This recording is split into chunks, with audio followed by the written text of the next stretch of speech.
The land of the five rivers.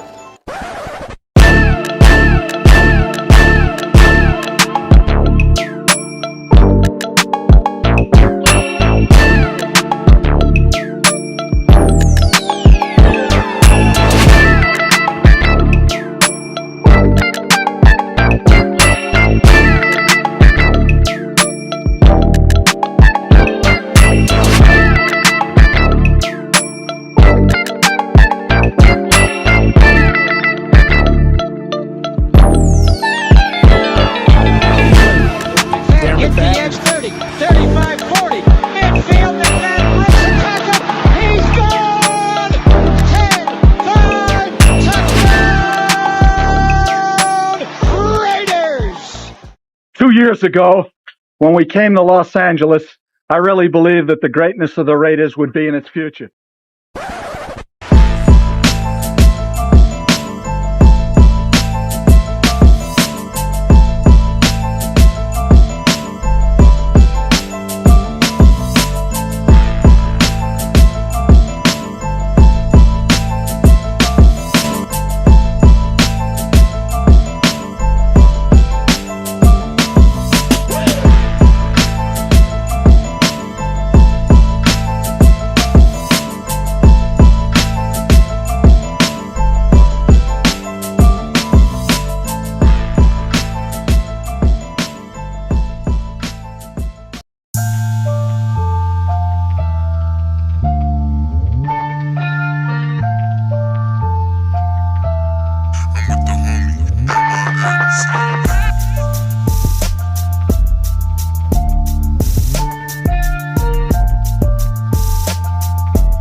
We back.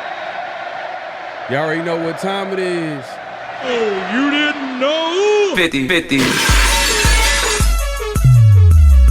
Welcome to the 50-50 Show with PharoahNFL and the Severe Raider, the realest show for Raider Nation. The perpetuation of the greatness of the Raiders to take a professional football team and give it a distinct characteristic that's different from all others. Make sure to clock in, like, comment, subscribe, and hit that notification bell. Y'all already know what time it is, man. It's the 50-50 show. I'm watching this Warriors game, man, and it's looking rough. Chill Ray comment just came through. Oh, man, Warriors going to blow another big lead. Man, please, say it ain't so, man. But look, man, hey, man, we appreciate everybody coming through, man. It's the 50-50 show, man. So make sure to clock in, hit that like button, hit that subscribe button, hit that notification bell. We appreciate everybody coming through, man. We gonna have a lot to talk about, man. Hey, the draft is around the corner. The Warriors are, like Chill Ray just said right now, it's crazy game, man. I don't know any my Warrior fans out there, man. I feel for y'all, man, right now, but it's still a game. It's still a game. Still a game. But that being said, man, we're gonna talk about a few things that happened over the last. Last time we went live was last Thursday. I mean, from the Aidan O'Connell trade rumors, the beat writer pretty much suggesting that Aidan O'Connell will be traded during draft night, which we'll get into. But Derek Carr, shoulder injury. The impact of that, and we'll talk about that and more about that too as well. Like, it's a crazy situation. And then obviously Jaylen Ramsey, that report, Ian Rappaport today was able to we were able to find out that the Dolphins are open to trade Jaylen Ramsey, which, is it a fit? We'll talk about that, man. Like, is it a fit for the Raiders? Is it something that they would be interested in doing, especially because, hey, look, man, we lost 2 starters on defense. I mean, on starting corners, I should say, in Nate Hobbs and obviously Jack Jones. So we'll get into that. But before we even get into that, man, salute to everybody pulling up, man. The night crew in the building. We see y'all, man. Chill Ray in the building. Speaking to you, man. So we says, what up, Raider Nation, man? My God, man. And he's a Warrior fan, man. Hey, man, I gotta give him a wrench just because of that. He's a Warrior fan, man. I appreciate that, man. We got Daryl Azion in the building. Yeah, I know, man. We running late. I understand. My bad. But we're here. Louis Garcia, night crew, clocking in. What up, fellas? Balling on Jalen or what? He always wanted to be a Raider. That's true. You know, it is true to a certain extent. I think if you want to go all the way back to Mike Mayock, he talked about that. I know, like, not recently, but he was in a podcast talking about how, like, Jaylen Ramsey was available and they were ready to make that deal. And for whatever reason, it fell through. And obviously he went to the Rams. But we'll get into that conversation. Is it too late for that? Are we still in on the Jaylen Ramsey? I mean, years later. Rosetown native, man, 707, man. Appreciate you coming through. Says salute to the nation. My God, man, appreciate you coming through. Raider 331. My God, man. Because it simply just says, yee. Man, he might be a Bay Area native, man. We got to give you, man. And we got Bizila, man. We about to find out if Mark Davis is willing to drop the cash it takes to compete and win. Yeah. I mean, I guess he's suggesting maybe Jaylen Ramsey would be a move that Mark Davis would have to co-sign, and we'll see, man. We'll see. Definitely see. Raiders allegiance. My guy Lunatic in the building, man. Appreciate you coming through, man. If you haven't already, make sure to head over to his channel, man. He's a Raider content creator, putting in work. Make sure to like, comment, subscribe, man. Head over and support my guy, man. Appreciate you coming through. Man, every time I hear this theme music, Louis, man, you on one right now. Armando Guzman, man, says Raiders for life, man. I gotta salute you real quick, man. Salute to my guy Armando. Armando in the building. Believe no one, nation. Kevin Lurker. Yeah, man, it is that time. It's still that time. It's been that time. Smoke season. Yeah. So we won't really know what's going to happen until draft day, draft weekend. And that's pretty much coming up. I mean, it's literally, a little over a week away? So a week away, I guess, because, a little over Thursday. A week. Thursday of next week. Yeah. Yep. Mm-hmm. Coach says, you like the NBA? I mean, yeah, I grew up watching the NBA for sure, but I'm not as an avid, watcher of the game like that as I once was, but I still I got love for basketball for sure, especially the playoffs. Yeah. When it's a little more competitive, they play a little harder. Yeah. You know how that goes. Yeah. It's hard for me to watch throughout the week. I'll be doing so much other stuff, but anytime I catch a game, I'll make sure I watch it. I know, man. It's a different game nowadays, man. It's like everybody's either shooting threes or it's a layup. That in between game, there's a few players that are talented enough. Like I know you always talk about the guy from OKC who has like SGA. Yeah, that's my dog. He has like the whole he has that whole package. Is that mid range, back to the basket. It's a really skilled player, but it felt like the NBA totality, the way they play, it just feels like. I don't know, man. It just no one's trying to post up. No one's trying to. It's either you shoot a three or it's a layup. There's no in between. But that's a whole different conversation. That's analytics. Yeah. Hey, you probably could say the Warriors. Hold up, what's going on with Steph? Is he sick? Y'all were just up 3. When I checked it last, I don't know what happened. What's up now? Okay. Whew. He was on the bench like something happened. All right. His shooting hand. Damn, that's all bad, man. Hopefully. All right, man. Now let's Egalitarian says, I am a Golden State Warriors fan. Man, my God. You know what, man? Hey, look. Egalitarian? We just gonna give you that. Hey, man, we got we got a few Warrior fans in the building, man. Hey, that's what I'm talking about, man. We got a lot of people pulling up. Gerard Post says, what's happening, Raider fan, man? Appreciate you coming through.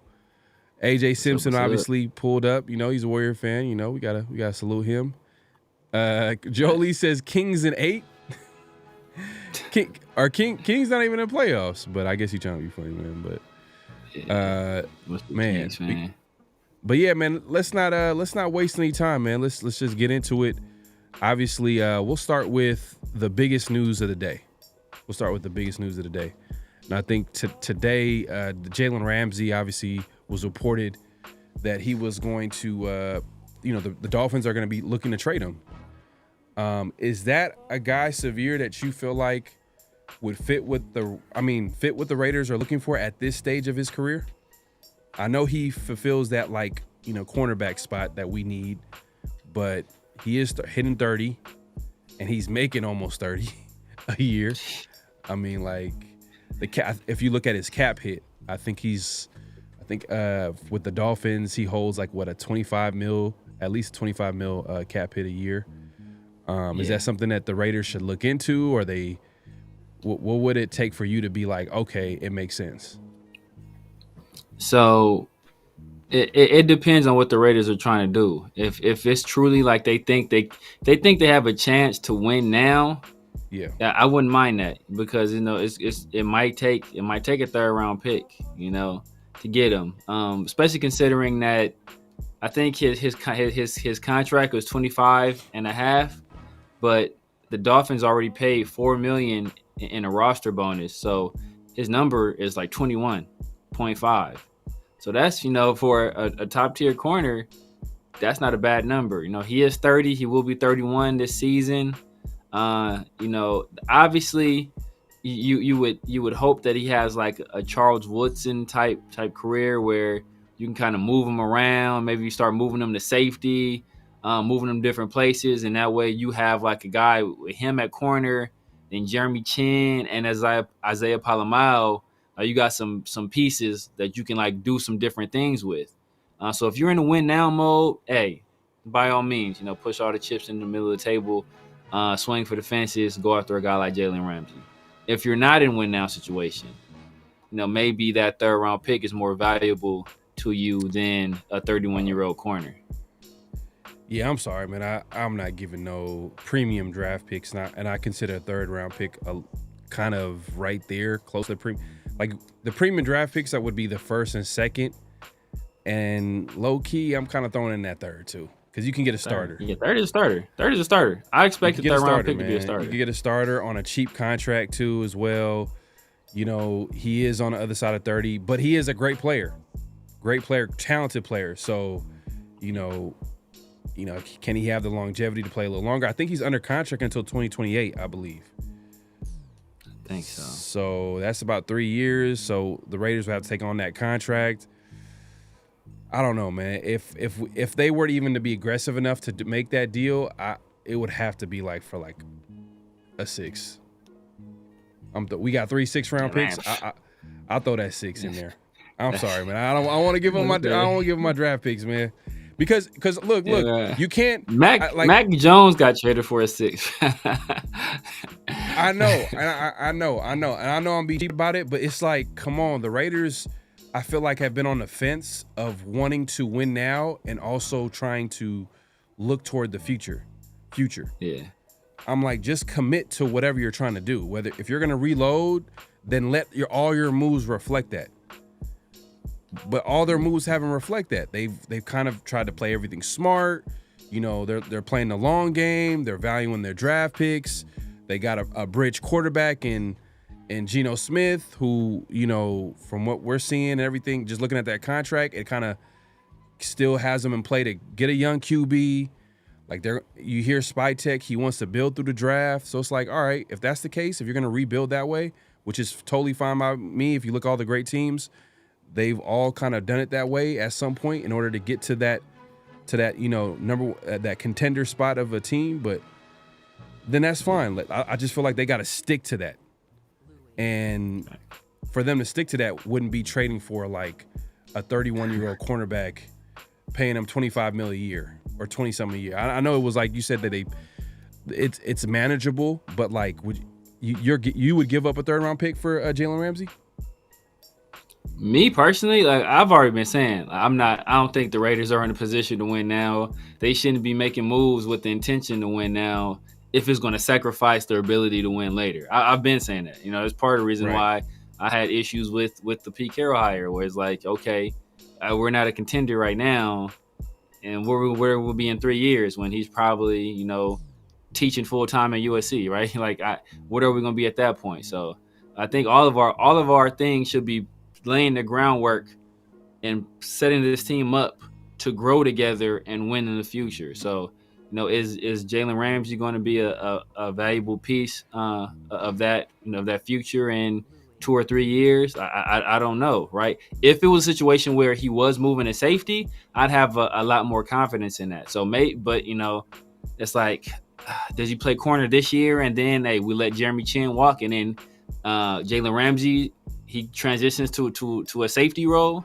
Okay, maybe you can interest me in that, right? But a third-round pick, that is a steep price to pay, especially in this draft class where there is going to be a wide range of starters at various positions available in those middle rounds. Yeah, exactly. Yeah, but it's tempting though. It is tempting, but we've seen it all the time. Like, we've done moves like this before, and they never work out because we're not complete of a team to be aggressive like that, and also we're trying to rebuild for the future. So when you make a move like that, yeah, we have a talented player, but it doesn't amount to anything because we have so many different holes on the team. Like, for example, we had Devontae Adams, arguably the best receiver in the game when we got him. But what did it do on the win-loss column? It didn't do nothing because you just look at the team, it was flawed. Whether it's the offensive line, man, it's so many different things. I'm watching this game too at the same time. I'm gonna keep real with y'all. But yeah, but Sacktown Raider Mike wants to remind you, man, make sure Clyde can hit the likes and sub on both channels. Oh my God, man, hey man, he knows what to do, man. Pharaoh, the Warriors started that. What you mean? Pharaoh, the I'm talking about the whole 3-point shooting stuff. I mean, technically, yeah, Mike D'Antoni. Yeah, that's true. Well, it's true. I mean, you talking about Mike D'Antoni.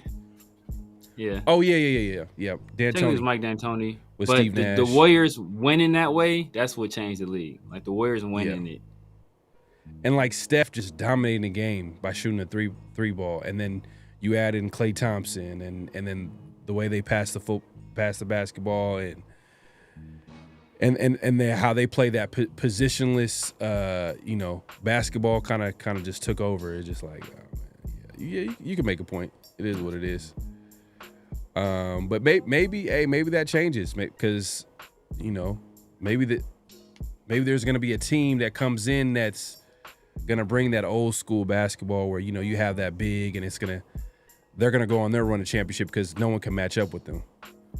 Who knows? I mean, I think Sixers are trying to do that, but what Embiid can't even. Yeah, they tried.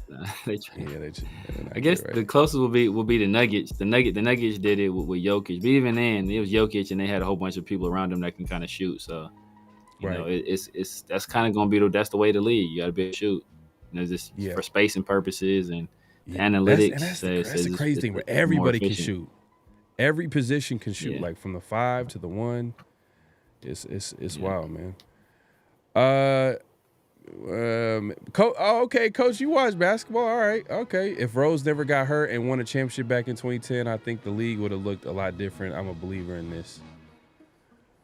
But they wasn't winning no championship. Yeah, they wouldn't beat the Warriors though, bro. In 2010, they was you talking about like you talking about 2010? Didn't the Lakers win the championship in 2010? Yeah, the Lakers won. Ooh. I think that was Kobe against the Celtics. The Lakers and Celtics. Maybe. Or maybe. 2010. Yeah. So 3 straight years the Lakers went to the finals. They went in 2008. It was that first year with Paul Gasol. They lost against the Celtics. Oh yeah. Second 2009 was the Magic. Yeah. 2010 was the Magic, and then they got the revenge against the Yep. Yeah. Yeah. Now Rose, talented player, but not that year though. Not that year. I don't know about that, but he wasn't about to be Kobe. He was about to be Kobe. Nah, man. Nah, not yet. How much? Man, Loon, you taking it all the way back. Antoine Jameson. You said that's the old school. One of the worst teams in the NBA. Warriors, man, with Antoine Jameson on the team. Yeah. Hey, Antoine Jameson was a dog though, man. But he just was one of those, like, a good player on a bad team. Get their numbers up. Yeah. Like we seen what happened when Kevin Love left the Timberwolves. Like, what I mean? We seen what happened when Chris Bosh left. Chris Bosh might have been a situation where he played with LeBron. Nah, he had to take a step back. He sacrificed. He sacrificed. Yeah, he sacrificed. But he sacrificed, definitely. Yeah. He sacrificed because he could have been getting buckets still. What's crazy is that Anton Jameson got traded. Like, him and Vince Carter got traded for each other, and they played on North Carolina together, and they got traded for each other. Damn, that's on draft day. I want to say, yeah. For Vince Carter too. I don't know about that. That would have been, man. If we had Vince Carter debate, that would have been crazy. People forget how cold Anton Jameson was. Anton Jameson was a dog. He was, but he wasn't Vince Carter though. Vince Carter was better. He was more. Vince Carter was better, but Vince Carter was also like the excitement aspect of it, where he was like dunking on people. He had like splash plays. That's not Anton Jameson. He's like boring. Yeah, but also like the Warriors were terrible. Yeah. Like, he was just one of, like I said, like, good player on a bad team. But if you put him on like an actually solid team, like, you could see where he would fit in as far as his role. Maybe a good bench player, or a scorer off the bench, or maybe like when he was with the Wizards with Gilbert Arenas. Yeah. What you still cooking though. You was still cooking. It was still cooking. Man, I don't know, man. No. Hey, man, I know you play for the Warriors, man, but I just I gotta be honest. Space Beast says Ramsey would be a great free safety. Yeah, he played safety in college. He played safety at Florida State. I mean, when he was coming to the league, there was speculation on what position he would play, whether it be safety or corner. He obviously ended up playing corner, but there was some speculation about what he would play. Some people didn't. Some people. Yeah. No, that's a good point. Some people didn't think he could play corner.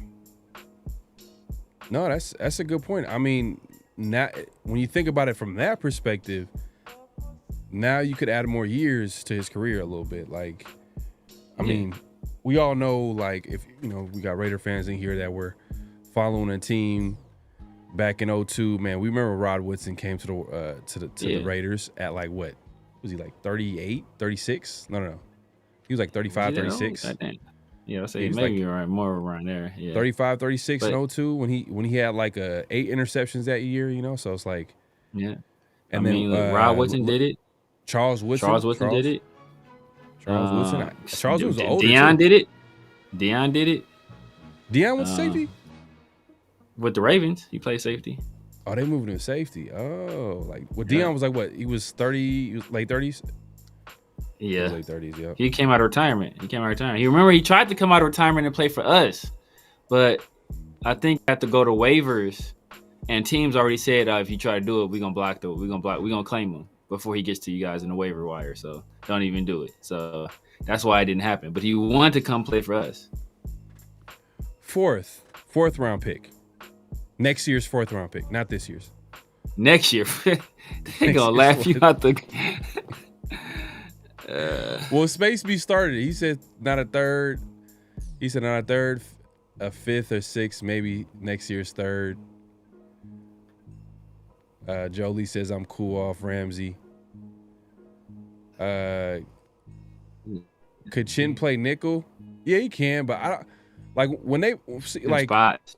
Full time network. Exactly. Like when they be saying certain players can play nickel, people think that they'll play it full time. They can play it full time. Like, nah, they do it in certain situations, but they don't do it. Like, you actually have to have a nickel corner. Gotta have a guy, that can cover at that nickel spot. I don't think we have. Isaiah Palmao did it for us last year. Did he with like long periods of time? I know. No, I'm saying he played in spot. Yeah, in spots. Yeah. Because I know he played safety. He played free safety when and they had Morrig closer to the line of scrimmage, and he actually Morrig kind of looked better at strong safety. Yeah.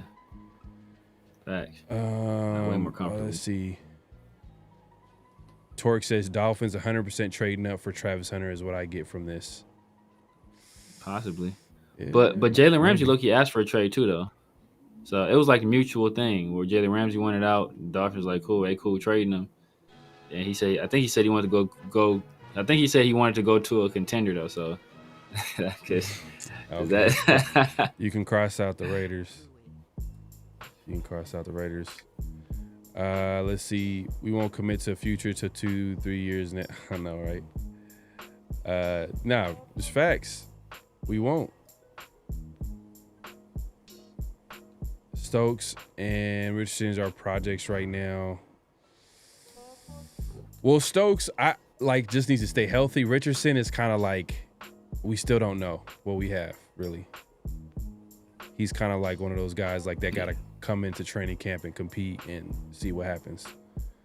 But we don't know what we have in Richardson. I mean, how do you feel about DeCamerion Richardson at corner? Do you think that is he going to just be more of a depth guy, or is there something? Does he have some type of potential to start at any point in his career? Yeah, he's a project. I mean, he got cooked last year. I mean, it's right. Especially the way Quentin Johnson did him. I mean, you don't have a whole bunch of faith, but he has the traits. He has the size you want in the corner. He definitely has the speed. He has, if I recall correctly, he has some long arms as well. He played in the SEC, so played against some good competition. I think he finished the year pretty strong his last year in college. So yeah, he could conceivably turn into a starter, but he is still a project. I think last year before he got hurt, there were rumblings out of camp that he was playing pretty well. He was putting together some good practices. But how much stock can you really put in that? Maybe not much, because we heard the same about Tommy Eichenberg and Dylan Labe, and neither one of them done a damn thing. So, it is what it is at this point. You just kind of wait and see. But the tools are there. And I agree, man. I agree with this. Draft the cornerback and let Carroll develop. He's done a pretty good job. I mean, since with the Seahawks, yeah, and he's a former defensive coordinator, secondary coach. Like, so he has an eye for talent for that position. He was part of drafting Earl Thomas and building the Legion of Boom. Like, he might be like, you know what? Let's just keep our draft picks. Swiatek is probably this. Swiatek is quoted to say this, that he's real cheap. He doesn't want to he values his draft picks. So I think it gotta be a favorable trade for the Raiders as far as like draft picks. It gotta no higher than a 4th round pick. 3rd is a little too rich, but we'll see. I know. I think I'm behind in the chat right now. I think where might have took care of business already. Let's see. They're up 40-something seconds ago. Yes. They're up 3 with 36 seconds. Oh damn. Okay. He's at 3 a whole lot different than 4, huh? At 3 a little bit different than 4. One possession game right there, so they gotta play defense. Well, damn. Scottie Pippen Jr. missed a free throw, so that's what. It's Warriors ball though, so they up 3 with 36 seconds left. It's y'all ball, so y'all do nothing stupid. Y'all might squeak up out of there with a win. I think Yeah, you're right. Yeah, 2011. Yeah. 2011 what? He's talking about earlier when he was talking about the Bulls. Derrick Rose? With, Derrick Rose, yeah. Oh, It was yeah. probably 2011. He wasn't winning 2011 either. That's my bad say. Maybe, yeah, probably. But I never looked at him as like a great player though. Good player. Derrick Rose, Antoine Jameson. Yeah, he was a really good player. He was a really good player. I wouldn't consider him a great player either. Yeah, he's a good player. Not a great player. Great player, man. The Warriors would have at least tried to gotten close to compete to playoffs when he was with them.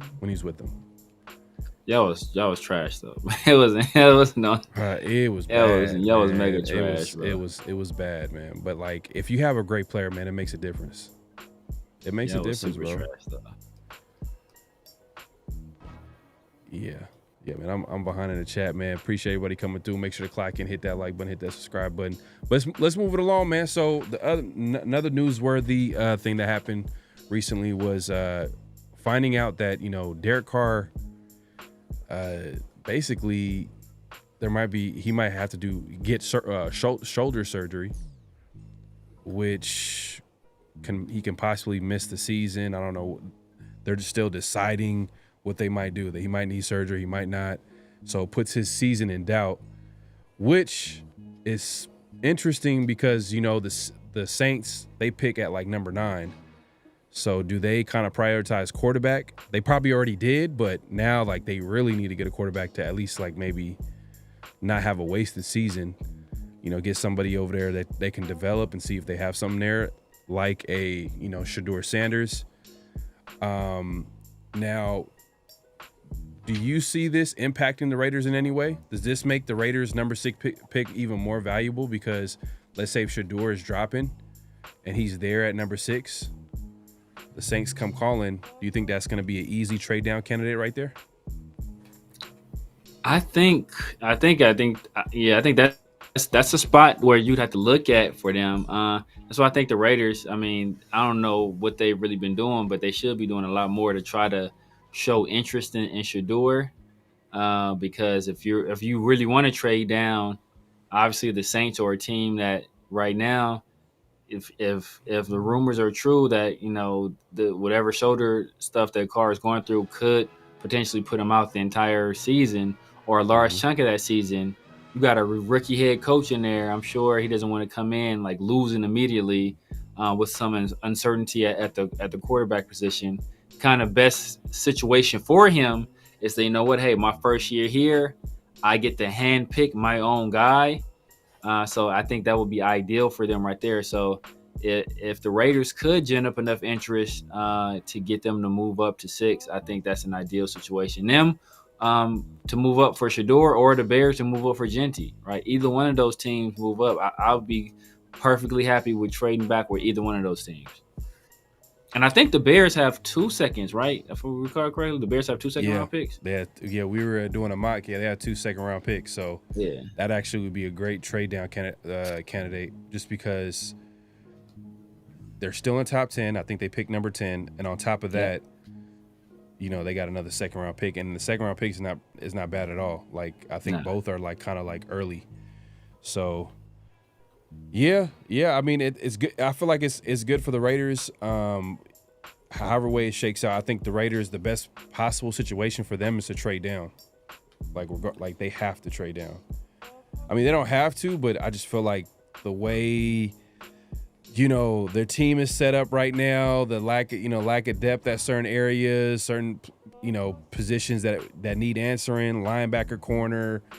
Wide receiver, some of us still want to grab a young QB, but we gotta have some we gotta have the draft picks and we gotta have those draft picks, man. They're valuable. So I feel like, but from what I've seen though, it's doing the mocks, we easily get the second round picks in return, but I've seen like people trying to do trade downs with the Raiders and they don't get a second round pick back. It's more like a third round pick, the highest. And I'm like, I mean, I like it, but I'm still kind of like, I kind of like getting the second round pick. If the Raiders are dropping from 6 to 9, is it possible to get that second? See, that's the thing. It's still close. That's the thing. If it's for a quarterback, yeah, and that's why you have to make sure that there is legitimate interest in the team feels there's a potential for not necessarily even for you, but you got to make sure that that they feel that another team can come up and get the quarterback, because that anytime you move up and trade up for a quarterback, that automatically makes the trade more like the draft pick more valuable, because it is a quarterback. And if you want that team to move up, because you want them to move up with you, so that's why it's kind of difficult. You don't want them to try to jump in front of you because you think they're going to because they think you're going to take the guy. You want them to think other people have real interest in them too, and that you could take them, but you're hey, you have your eyes other places as well, so you're open for a trade back. So but yeah, if it's for a quarterback, I don't see why you wouldn't get a second round pick. Right. Yeah, I mean, I hear you, but like last year, I mean, it's kind of not the same type of situation, but I think wasn't there a team? I don't know if it was the Broncos or the Vikings. They moved up one spot, and it was for a quarterback, and I think they only got I don't know if they even got a third back. They might have got like a 4th round pick. Was it Broncos? I think the Broncos trade up, or was it the Broncos, or was the Vikings? It might have been the Vikings. For JJ? The Vikings for JJ McCarthy. I gotta look into that. But that's one spot though. That's it's one spot, but you could look at the compensation and see all right, how much was it? All right, okay, it was for a later round pick. Then if that's the case, then 3 spots. That's pretty close. Yeah. Let's see. Yeah, I can. I'm trying to see what was the trade, the details of the trade. Yeah, let me know. Let me know in the chat, man. Everybody coming through, make sure to clock in, hit that like button, hit that subscribe button, hit that notification bell. Appreciate everybody coming through. Yeah, let me know in the chat.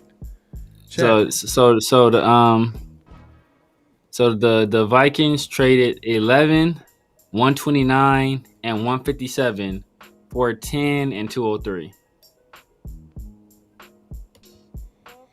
So 129. So that's a 4th rounder, I think. Yeah, 4th rounder. And then what was the other one? What was the other pick? 157. 157. So that's probably a 4th rounder too. That's 4th rounder too, because you think about comp picks, it's still a 4th rounder. I'm assuming. Maybe a 5th. That might maybe be a 5th. Nah, we'll go maybe a 5th. If it's a 5th, it's early 5th. But because you think about comp picks, yeah, probably 5th. Probably 5th.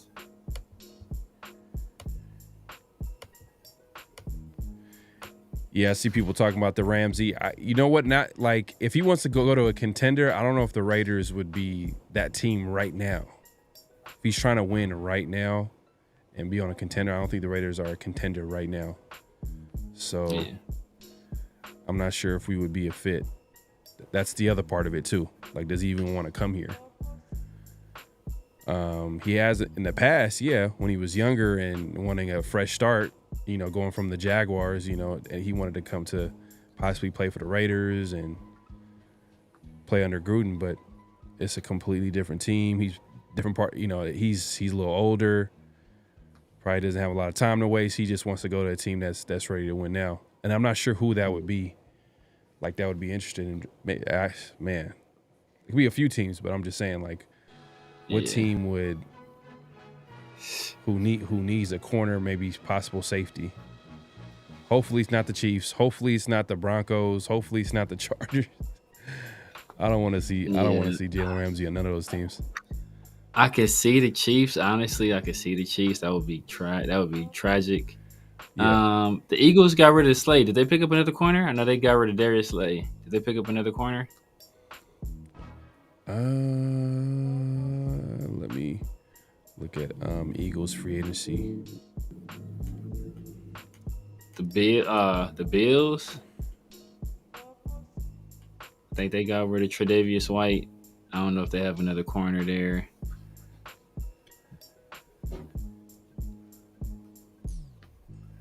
I'm trying to think of some other contenders. You trying to see if the Eagles had picked up anybody? Yeah, I know they got rid of Darius Slay. Did they pick up another corner?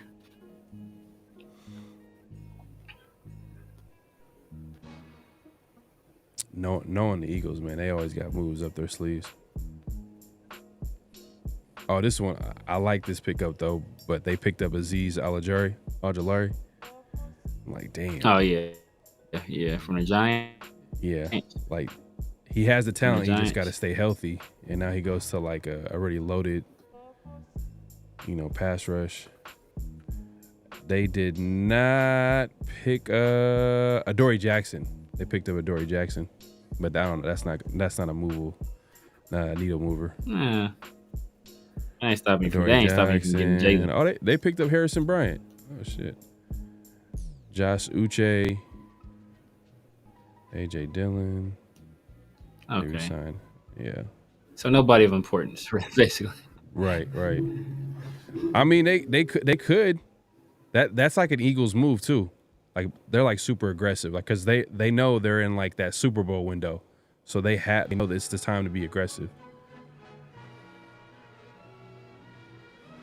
But yeah, let's see here, man. But going back to the Carr situation, man, I think it's a blessing in disguise, man. Like that thank you, Derek Carr, man. Yeah. Whatever's going on over there, and we'll get into what's going on in a little bit, but for right now, man, like I think for the Raiders, I think it's a big time move, or it's a big time. It's a big situation for them to just have that happen. Now they have an opportunity to possibly have a trade down partner. I'm trying to force his way. Yeah. We'll get into that. We'll get into that, man, for sure. Yeah, definitely. Lake Show Raider says, why are we talking about trading down? That would be the dumbest decision ever. We are not the Steelers or Patriots. What do you mean? Because Lake Show likes Shedeur Sanders, so he wants us to stick there. He does not like Geno Smith. Either he really likes Shedeur Sanders or he really does not like Geno Smith, because he's always trashing Geno, and he's like, oh, we need to pick Shedeur Sanders. Which, He feels like Shedeur is the franchise guy that we missing. Yeah, sure. I don't know. We'll see. We'll see. I think Shedeur officially met with the Raiders this week, or he's planning on if he hasn't already. So he met with them. I think yesterday, I believe. Yesterday, I know. To wrap up, I think he had one last visit with the Giants, which is interesting. The Giants are taking one last good look at Shedeur Sanders, so he could be possibly taking at number 3. Because we talked about it before. Like, there's a lot of pressure on that front office and the coach to win. They're like on a hot seat next year, so I'm sure they're like, hey, we need to get some. The Daniel Jones experiment is done. Like, we got to figure something out. Facts. I think ownership. I think ownership might be pushing that as well, because this is like that time of the year. Owners get itchy. Right. Jolie says, I think the only way we can trade back is if Shedeur falls. Not enough players at 6 that team will want to trade up for. Maybe Genty. Quarterback is easy. Quarterback. Yeah. That's why the Derek Carr situation has me thinking like, oh, okay, there's a chance. Just because if Shedeur is possibly there, then you could see a team like maybe the Saints be like, you know what, let's go ahead and grab our guy. Yeah. Everybody was telling me Genty is generational. He's the next Barry Sanders. Why wouldn't the team want to move up for the next Barry Sanders, right? They want us to take him at 6. Well, some people want us to take him at 6. And some people are like, there's nobody at 6 anybody will want. Well, their argument is like he's one of the few blue chip players in the draft. Let's not overthink it and take basically best player available. They're like, let's get a great player and not trade down and get a lesser player, even though it's at a different position of need or whatever the case may be. I understand that, but like, man, I feel like I've been having this conversation a lot lately as far as like the value of the running back position and like how you build a football team. Just look at the best teams in the NFL. Look at the teams like the Eagles, where they literally spend most of their draft picks on premium positions. You know, like, you know, D-line, O-line, wide receiver, corner, you know, positions like that. Because if you think about it from a financial perspective, like if you compare how much a top 10 pick makes on a cheap deal to the top 10 player, let's say if you look at the top 10 player getting paid at that position, like a corner, like a wide receiver, the difference is huge. So wide receivers making a top 10 player is making like what, almost $30 million a year. Exactly. And if you take a wide receiver, $30 million a year, we see, or if top 10, but you see what 10. You see what Jamar just got. You see what T. Higgins just got. Yeah, top 10. But Jamar Chase probably, like, you know, he reset the market with his deal. Yeah. But yeah, I'm just saying, like, and if you get a player at that position in the top 10, they're literally the difference between that player, what that player makes, and a top 10 player at that position is like huge, man. Like that's like $24 million right there. At least $24 million, if we're talking about wide receiver. But like a running back, I think top 10, I think it's 12.5 million a year. Yeah. And a top 10 pick makes $6 million a year. So the difference ain't really that big. So it's like, it's chess, man, not checkers, man. Exactly. That's all it is, man. Nah, it's facts. G's Raider says, we have 9 picks. We can build depth without trading down. We earned that high pick, and we should use it to pick a player. Or we can leverage that high pick to move back, still pick a player, and be able to get more good players in a very deep draft. Right. See how that works? Oh, man. I think that's probably the biggest controversy right now. It's like the biggest talking point is taking Genty early. That's like the biggest. I'm out on that. Raiders Zach, we're not getting a second, dropping 2 to 4 spots in my opinion. Yeah, like it mock drafts is easier to do, but then like when you see like people kind of like actually looking at the value, just look at the path. Like just for example, like even moving up one spot, you would think like, all right, I mean, even though it's one spot, it's still in the top 10, it's still quarterback on the board, but they didn't get like necessarily a second or even a third. They got like what, a 4th and 5th? Yeah. Would y'all trade back still, to in this draft class, 4th and a 5th, you get a starting running back in the 4th round in this draft class. Yeah, a good starting running back in this draft class. True. Yeah, I would. Yeah, man. Like if that was the only deal on the table, and that's like you got to take the best deal. Take the best deal, Depends on how much you like. At that point, it depends on how much you like Genty and whoever you think will be available at 9 or 10. Yeah. Chill Ray says, would y'all trade back to pick 21? Maybe Pittsburgh is desperate for Sanders and wants to jump the Saints. Also, A-Rod's still unsigned and wants to go to the Vikings instead of the Steelers. Yeah, that whole situation is weird, man. I think Aaron Rodgers might be done. Yeah, that was that. It's like I almost made that flag on the play. Like, I mean, I understand, like, Aaron Rodgers is an all-time great, but he's up there in age and, like, he's kind of holding the Steelers hostage. At this point, Steelers are kind of like they're preparing for the worst. Yeah. They're going to be looking at all their options. So I don't know. It's kind of a weird situation. Yeah, I mean, maybe Pittsburgh trades up, but pick 21. That means they got to give us a 1st round pick next year, right? Yeah, you're trading up for a quarterback for pick 21. Yeah, you next year for 21. Yeah, you got to give us. Bang. Man, you got to give us. Yeah, you got to give us a bunch, bro. You got to give us a bunch. Right. A bunch. You got to trade us Mike Tomlin. Nah, for real. He gonna be our defensive coordinator with Pete Carroll. Man, Linebacker coach. Pete Carroll. He's gonna be bro. like assistant. He's gonna be a linebacker coach, assistant head coach, and then like Pete Carroll's gonna retire next year, and then Tomlin's out like, all right, Carroll. Pete Carroll gonna turn into Dick LeBeau. Let him be defensive coordinator.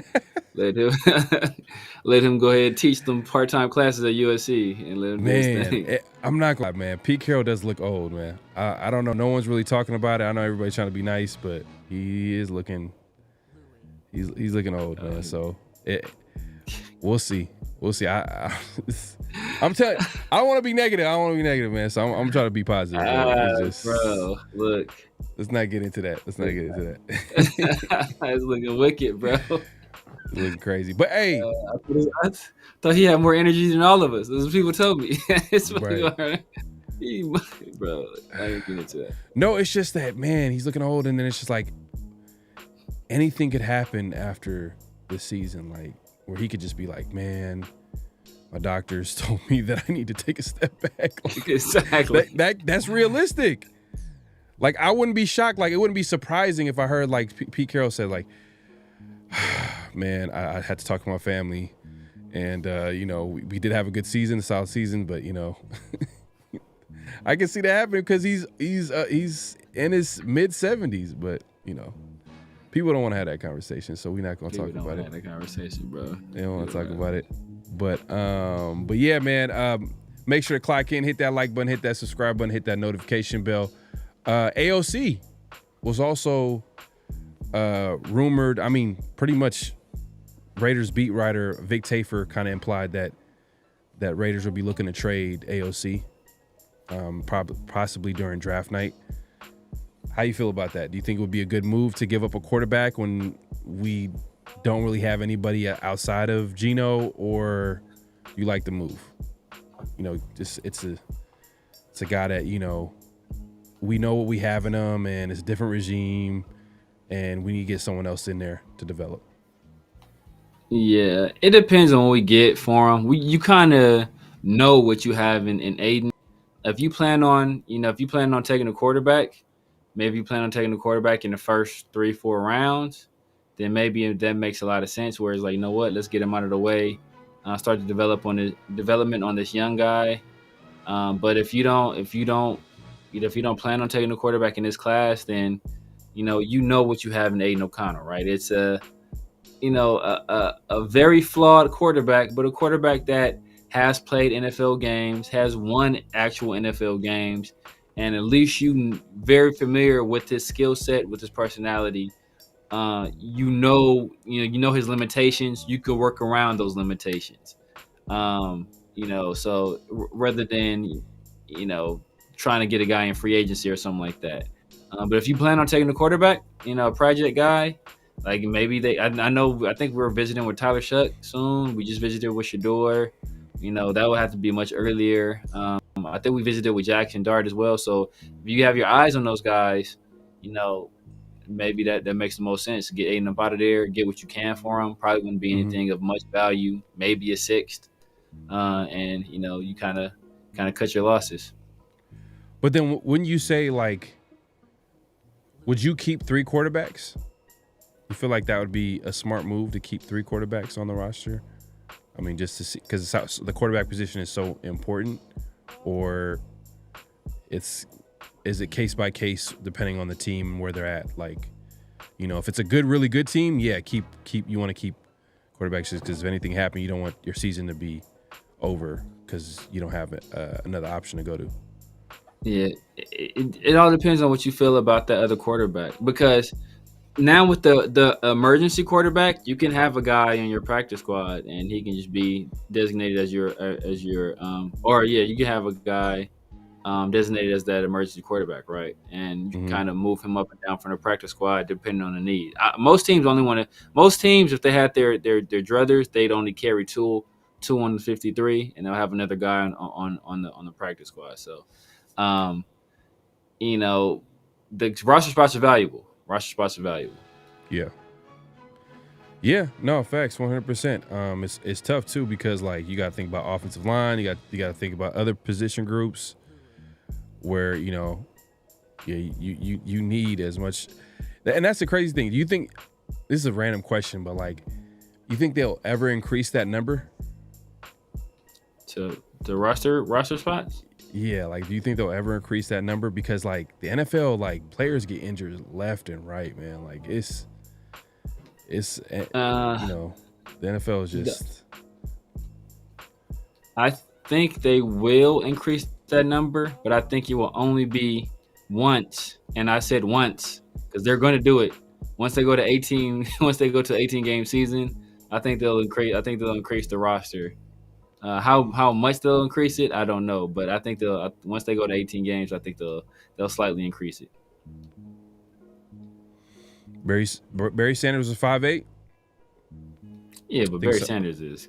I think someone in the chat was like, how many running backs 5'8"? Running backs are drafted in the top 10. Drafted in the top 10. Yeah, Barry Sanders is an alien though. Like, yeah, people be trying to compare what Ashton Genty did to Barry Sanders, and it's not even close. It's not even.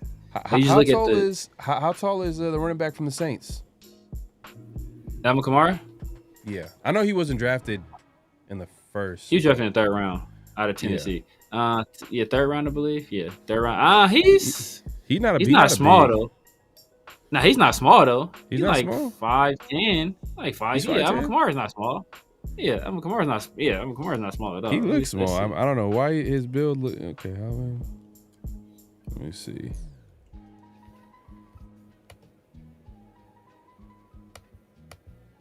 He's 5'10". 5'10". He's 5'10". Oh, okay. Yeah, Alvin Kamara's not. He's not no little dude. Damn, 5'8". And he's drafted in the 3rd like round. He's 5'8". Is he not 5'9", or did he come in 5'8"? I'm talking about Genty. Genty, I think it was 5'8". I don't know. Either way, I think it was 5'8", but I don't know.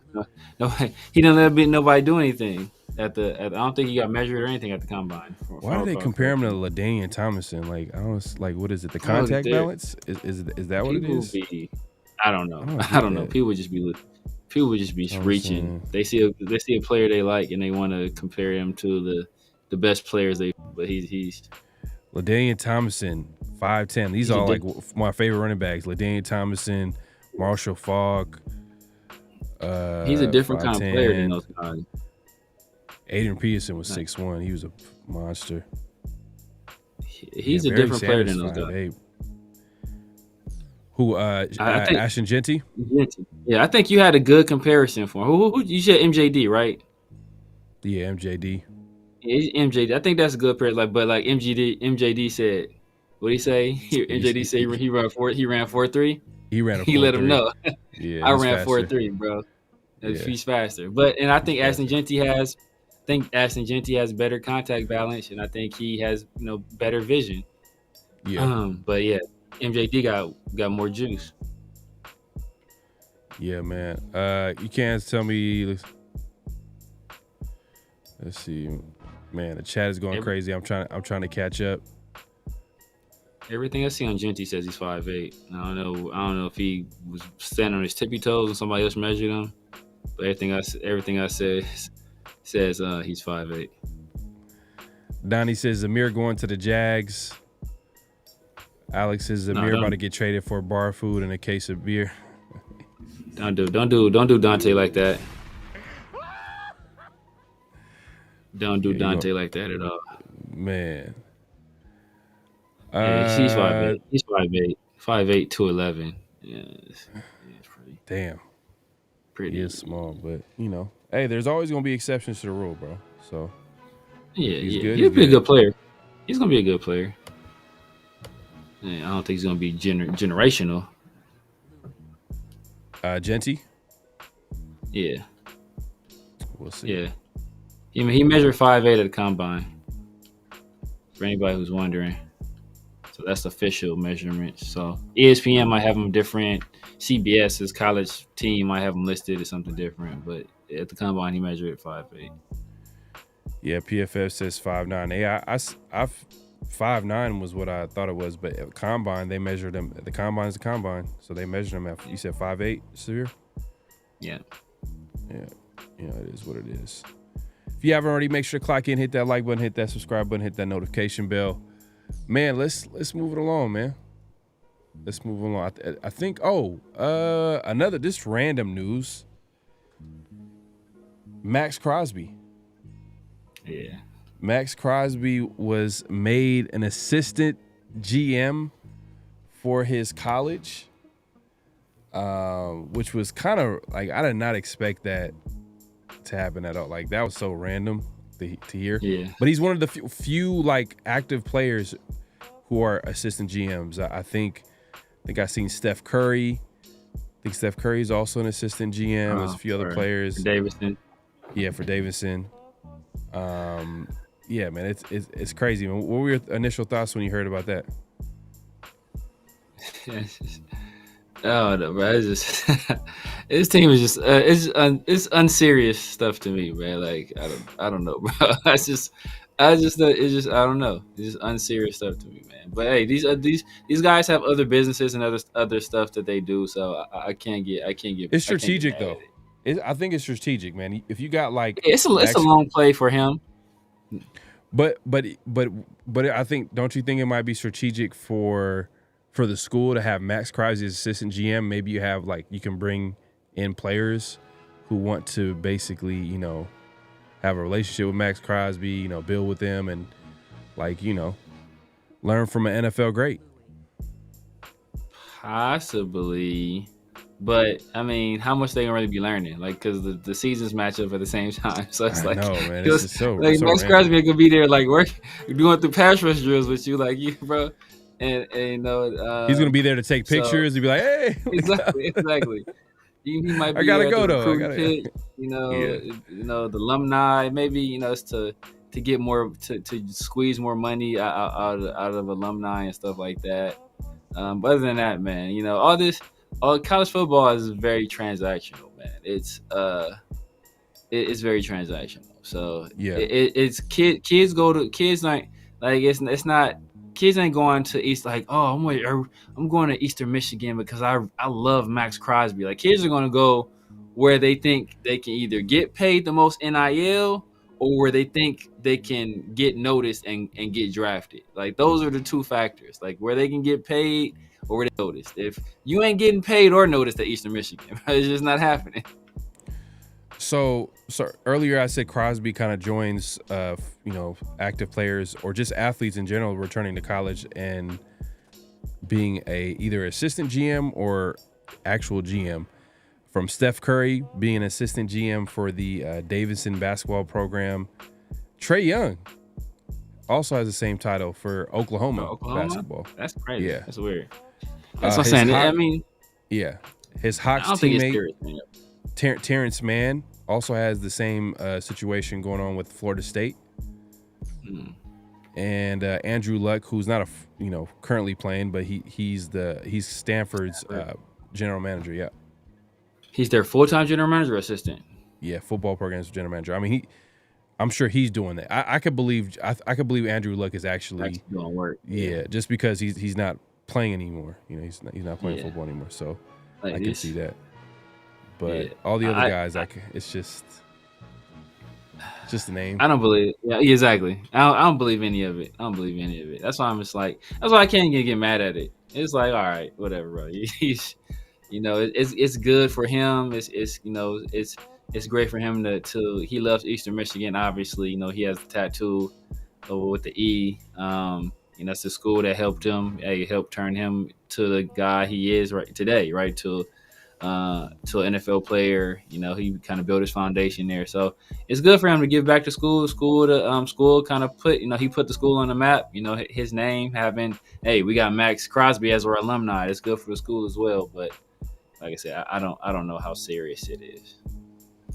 Well, what they're saying is that he's going to help them scout basically players, you know, help identify players that the school should probably, you know, go after and recruit and stuff like that. So, but that's that's a full-time job in itself.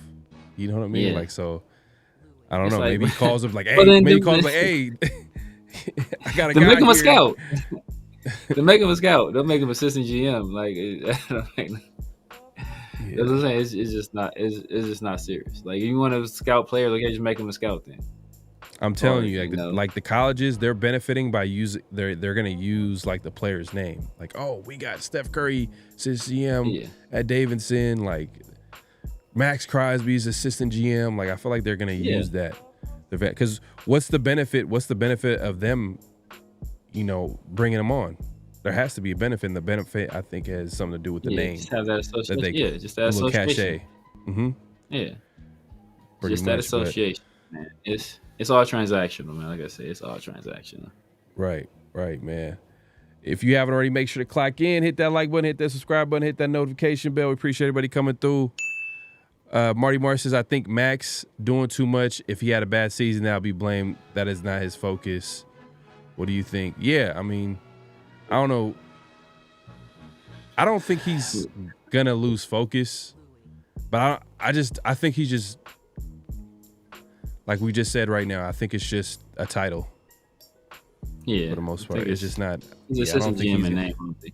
Yeah, he's not going on the road for Eastern Michigan to look at some, high school player in Wisconsin or something like that. Like he'd be like, not gonna do that, man. It's not like Pete Carroll being a part-time professor at USC. So yeah, he might he might have conversations with the guys in the building that are recruiting players, and he'd be like, hey, he might, hey, what do you think about this player? And he'd be like, oh man, he might have some input, I think that way, but I don't think he's gonna actually be going out there and doing a whole lot of work for them.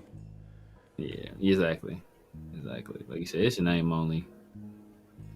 East Coast Gridiron says Andrew Luck was responsible for the firing of Troy Taylor.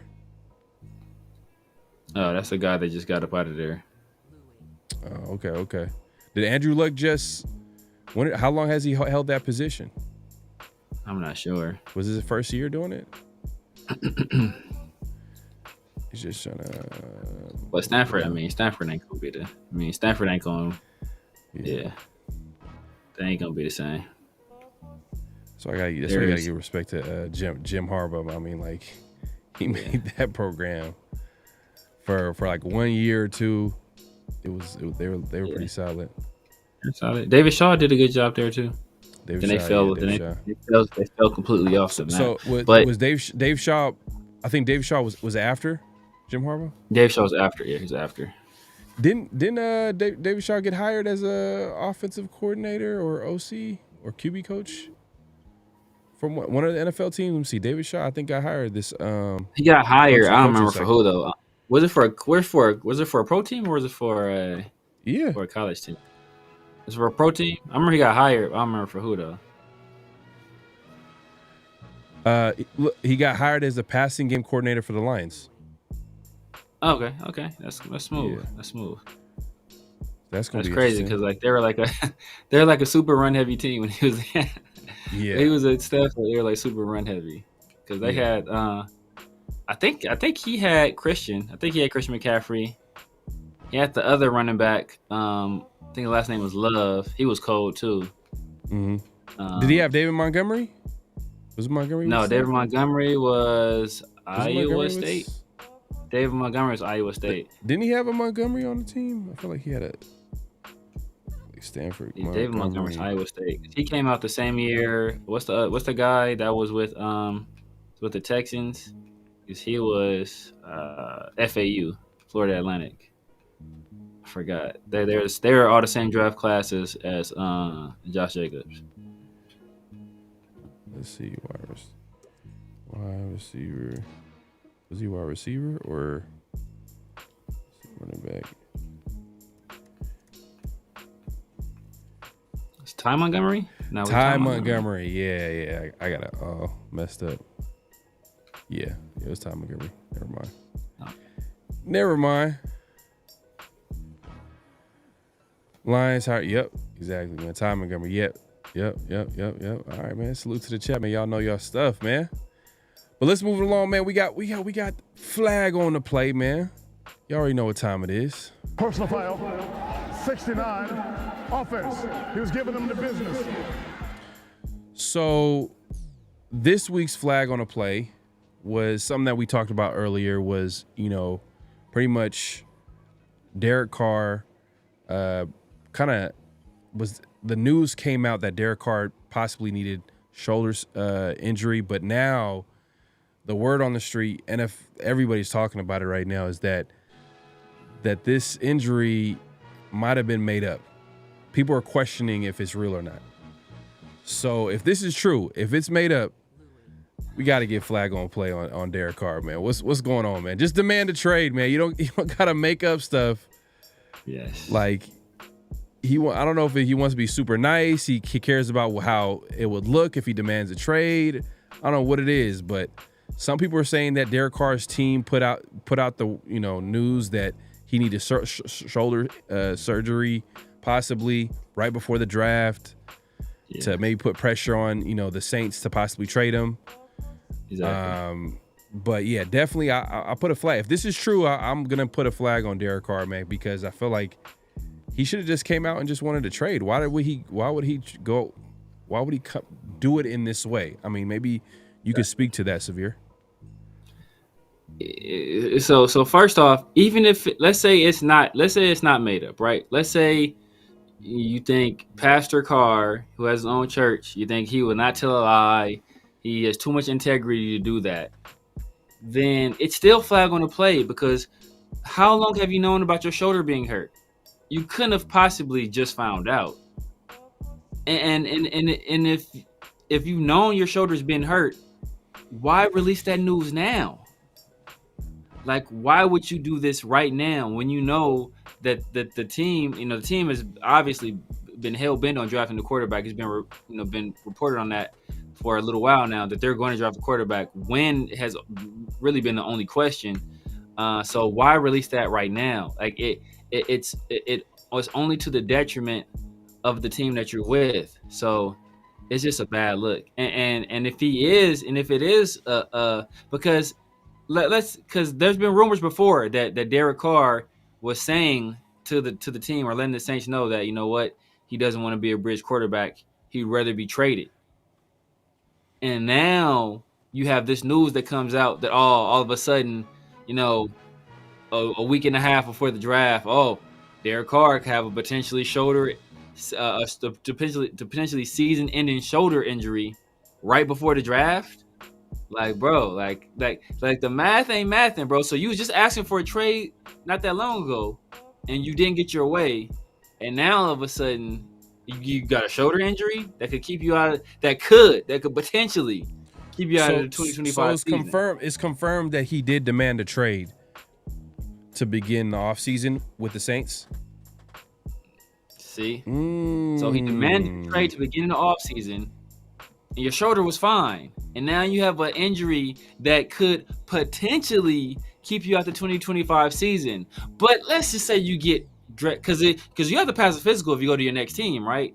So you could potentially not pass a physical, especially if that injury wasn't disclosed. Then the trade falls apart. But let's just say, he goes to another doctor, and miraculously he gets a second opinion, and it wasn't as bad as we thought it was. He's on minor rehab. He'll be out through training camp, right? Like it's not looking good, man. It's looking pretty disgusting, man. From the Carr camp, from I heard about it. The Carr. I heard they're on social media doing some shady stuff, or they like one of the members of the family posted Derek Carr stats and posted Kellen Moore stats and was like, how is this guy going to coach tell Derek Carr how to play quarterback? Like, just wild stuff like that, bro. It's like, it's not looking good over there, man. It's not looking good. And you know what? I would say this. I'm glad we washed our hands of it. Yeah, you know what? I just think that, damn, that's crazy. He demanded a trade to begin the offseason. He didn't get his way. And then he just finding a way. I think it was the other day I was on with Rundown and my guy. And what did Rundown tell me? He was like, literally, he was in like Paris. Totally fine and like in vacation, and all of a sudden you just hear the news that he possibly need shoulder surgery, which is crazy because it's like, man, like I think you would want to be out of the spotlight if something's crazy like that happened, but or you would need something like that to happen, but it is what it is. Look, Look, I and think what's at the end of the crazy is day, that, look, it's going to benefit the Raiders. I think at the end of the day, I feel like it could benefit the Raiders. yeah, and look, and the camp, the Saints started camp, and from what I'm hearing, Derek Carr didn't report, but on the day that the Saints started camp, Derek Carr released like a video, like a car video of him like test driving and like doing donuts in some car, like just like crazy, like terrible optics, like terrible stuff to do when you don't report to camp and you release a video of you like driving fast and doing donuts and stuff in some car, like even if it was pre-recorded, like it's just not a good look. It's not a good look. That relationship, I don't think it's mendable. I think they're going to have to trade him. They're going to have to get rid of him. Yeah. And my guy Jay Raider, man. Jay Raider Rundown. Make sure to check him out every Saturday mornings, man. Check me out on there. I was there on Saturday. We talked about the Derek Carr situation. It's like we all were like, this is way too. We knew there was something wrong. There was something going on between the Saints just because it was so late in the offseason. Even if you didn't know that Derek Carr didn't demand a trade to begin the offseason, for him to announce it like right before the draft is like terrible timing. This is something that you would know right when the season ended. You know what I mean? This is something that you would find out. Like, you're telling me that, you know, he didn't throw a football for like what? How many months? Exactly. Like, you know what I mean? 3 months, bro. I was like, come on, man. Exactly. But, you know, hey, like you said, man, hey, Derek Carr, he's not with the Raiders. He's with the Saints. The reason why we're bringing him up, because it's a flag on a play if this is all true. Whole lot of drama. But how it could benefit the Raiders got to trade down partner. The Saints might be desperate enough to trade up to number 6 if Shedeur Sanders is on the board. Some people want the Raiders to draft Shedeur. I'm kind of in the boat where, you know, I feel like the best case scenario is the Raiders trade down, get some more picks, you know, build up the depth on this roster. We can get some good value if we're able to get if we get able to get a second rounder, throw in another mid-round pick. I'm good with that. Because now that I think about it, look, you know what? A team like the Saints would be like, you know what? We got a second round for you, and that'd be good enough. But would you want another pick? I mean, in our mock drafts, we're able to get some more picks outside of a second rounder.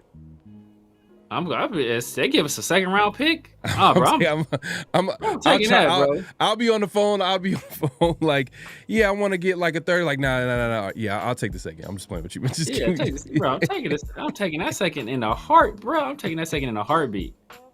Oh my goodness, because you know that alleviates. I know when we were talking offline, we're like, man, like we have so many needs and there's so many good players. Like at the top of that second round, it's like, you kind of like, you don't know which direction you want to go, because like, man, you want this guy, but dang, you really like this guy too. Well, dang, now you can get both of them potentially, right? You like, right. You know, if you like Travion, I can get Travion, and I can get, you know, Darian Porter, or you know, if there's another corner you like in the second round, right? Possibly Benjamin Morrison or somebody like that. You know, that you can get both of those guys now because you got those 2 picks. So. Yeah, man. Or Tyleek, you know, my dog Tyleek Williams. Yeah, we'll see, man. Hey, we got to trade down, man. I feel like we trade down that the possibilities are endless. But man, shout out to my dog, man, Raider Smoke 89 with the super chat. Appreciate you supporting the show as always, man. Over there celebrating the Warriors win, I'm sure he's celebrating the Dubs winning. Hey, man, I wouldn't be surprised. He said under the weather, but got to tune in, like and subscribe, 50-50. Love the hat for. Hey, man, I appreciate it, my guy. Big win tonight. Draft coming up. Hey, man, it's gonna be big, man. So hopefully you get well soon. I know you're celebrating that win for sure. That Warrior win. So it's gonna be big. Yeah, man, it's gonna be big, man. The Rockets. How you feel about that series, Rockets and Warriors, man? Literally the only advantage the Warriors have is experience. Other than that, they gonna get a mud hole stomped in, bro. If they just gotta rely on that experience, bro. Other than because Thompson is a dog. Jalen Green is a dog. Man, oh boy, what's the center's name? Dang, I forget his name. Sengun, dog. Like yeah, that right there is probably gonna be the Warriors downfall too. Van Vliet, dog. They don't. The Warriors don't have a big. They're kind of small. So yeah, small. They got Trace Jackson Davis, but he's young. Yeah, but it's gonna be tough in that playoffs is a whole different ball game. Yeah. But we'll see. We'll see, man. Who do you think is gonna come out the West? I know you're a Laker fan, so don't be biased. Don't be saying that. I don't want to hear. Be realistic. Realistic. OKC.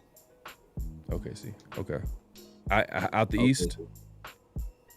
Boston probably. Unfortunately, I hate the Celtics with Boston probably. Boston or Cleveland. Oh, okay. I'm Cleveland. That's Cleveland without LeBron. That's wild, man. Yeah. That's crazy. But yeah, man, if you haven't already, make sure to click in, hit that like button, hit that subscribe button, hit that notification bell. We appreciate everybody coming through. We're going live on both our channels. My guy, Raider Smoke, once again, man, appreciate you supporting the show as always. Let's move it along, man. Let's go to notable quotables. Severe, if you want to give the intro to the first notable quotable. So the first notable quotable is you guys might know him as the assistant general manager for Eastern Michigan. But he's also an NFL player. He plays for the Raiders. His name is Max Crosby. He was giving a little he was talking about like input that NFL players have when it comes to drafting. But before we even play the clip, we do have to give a we forgot to mention this. I guess it was it's a flag on a play, but I guess we'll give it a retro flag on the play because we're not even about the retro. We'll save the retro. Stay tuned, man. Stay tuned, y'all. We're gonna be bringing out retro flags on the play. Caleb Williams recently he talked about this past season, and he had a quote that was interesting. He says, "I'll be honest with you. I never lost this much. When I got home, I got in my bed, and I just dropped tears." Oh man. That is the franchise quarterback for the Chicago Bears, man. That was, I won't say noteworthy comment, but like definitely I feel like it's a flag on a play, man. Come on, man. Bro. If he was a Raider quarterback, do you think he would be probably the most hated Raider quarterback? Oh, bro. They will be cooking this dude, bro. They will be cooking this dude. Oh, my goodness. They will be cooking this dude. That's why I was telling people. Bro, I told people, man. I said early on, bro. He's talented, but man. Talented. But that's why, I said it wasn't about the talent. I said it wasn't about the talent. It has nothing to do with his talent. His talent he has so much talent, he may be able to come everything else. But I said just his mentality, salute to my guy Smoke, just his mentality, his mental makeup. And then the fact that he never really had to play in structure with Lincoln Riley, whether it's at OU or USC. I mean, I say it was QB3 behind Penix and behind Jaden Daniels. And people didn't listen. Yeah, he used to cry at SC games, bro. He was trying to laugh at Max Duggan when Max Duggan lost in the national championship game. He was crying when Washington beat him. I think he cried when another team beat him. Like it's just nasty work. It's just nasty. Reese Rock, man. Oh yeah, man. Hey, this should be a public service announcement too, as well. Reese Rock says, "I'll send another flag on a play next time JD Ohio representative drops the college trophy." Oh, I seen that. I actually seen that today. We'll save that. We'll save that. But I guess it'll be a public service announcement to everybody that's watching, anybody that supports the show, that like watching the show, flag on the play, all that good stuff. If you find any flag on the play worthy moments, video, whatever the case may be, it might be a quote. Send it to us, either me or Severe, either on X or on IG, and we'll throw it in the hat, and we'll try to we'll include it on the show, and obviously we'll give you a shout out as well if we decide that it'll be on the show, and we'll shout you out. We appreciate the support. So if you find anything flag on the play worthy, we'll definitely try to include it on the show. If you just send it to either me or Severe on X or IG. But yeah, man, that one, damn. Did you see that, Severe? Yeah, I think it's not. They said Ohio representative. I'm pretty sure that was like the vice president. Is the JD Vance, the vice president? Yeah. But let's get back to notable quotable. You're giving us the intro to the notable quotable. I think it was Max Crosby, right?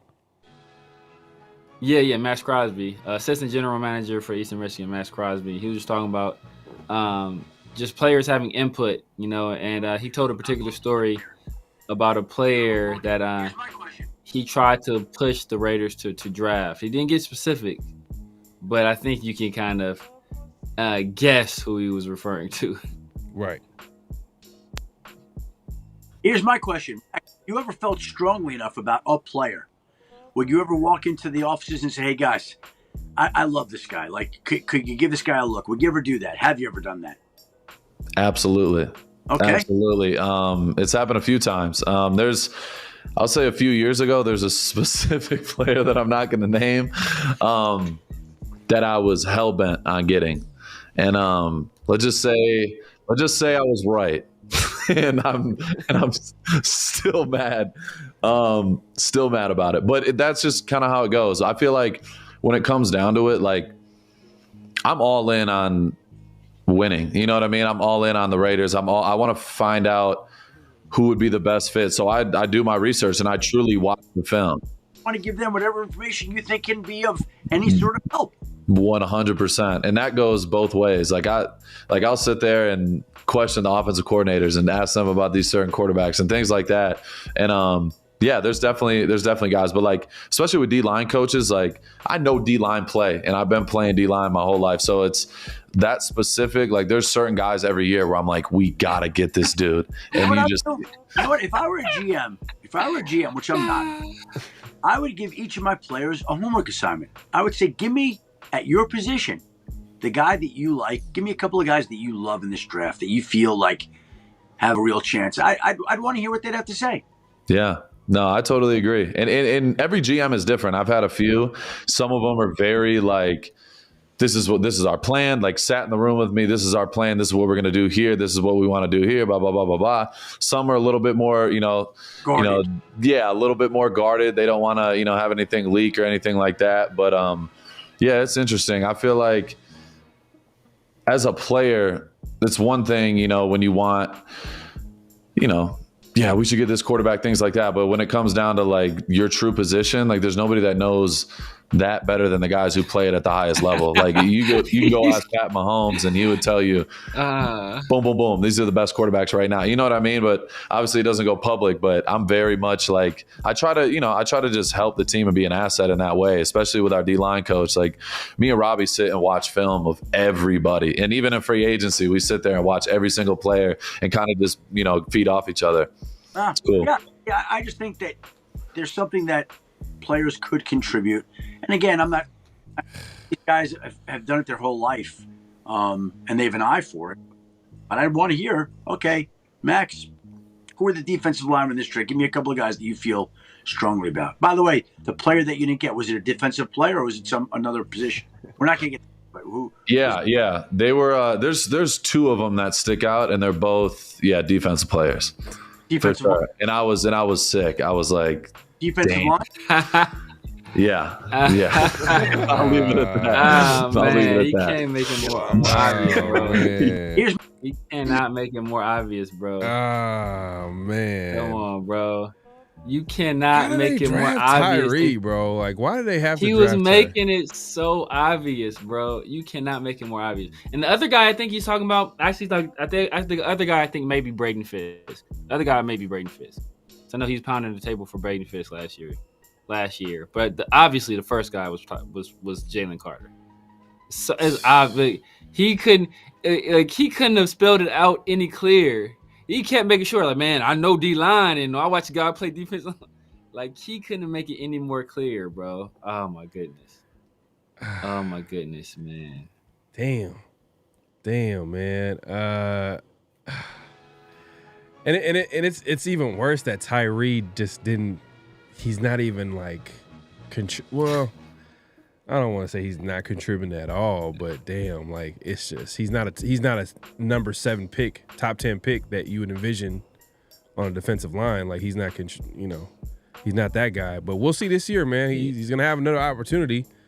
He's gonna be the third. As of right now, he's the third guy. I mean, Charles Snowden might eat on the snaps, possibly. I mean, he did last year when Kuntz went down. Tyree still didn't start, bro. Tyree couldn't start. He couldn't start over Charles Snowden and Caleb Von Chasen, bro. It's sickening. Yeah, man. That's wild, man. Hey, DC, I agree on that one, bro.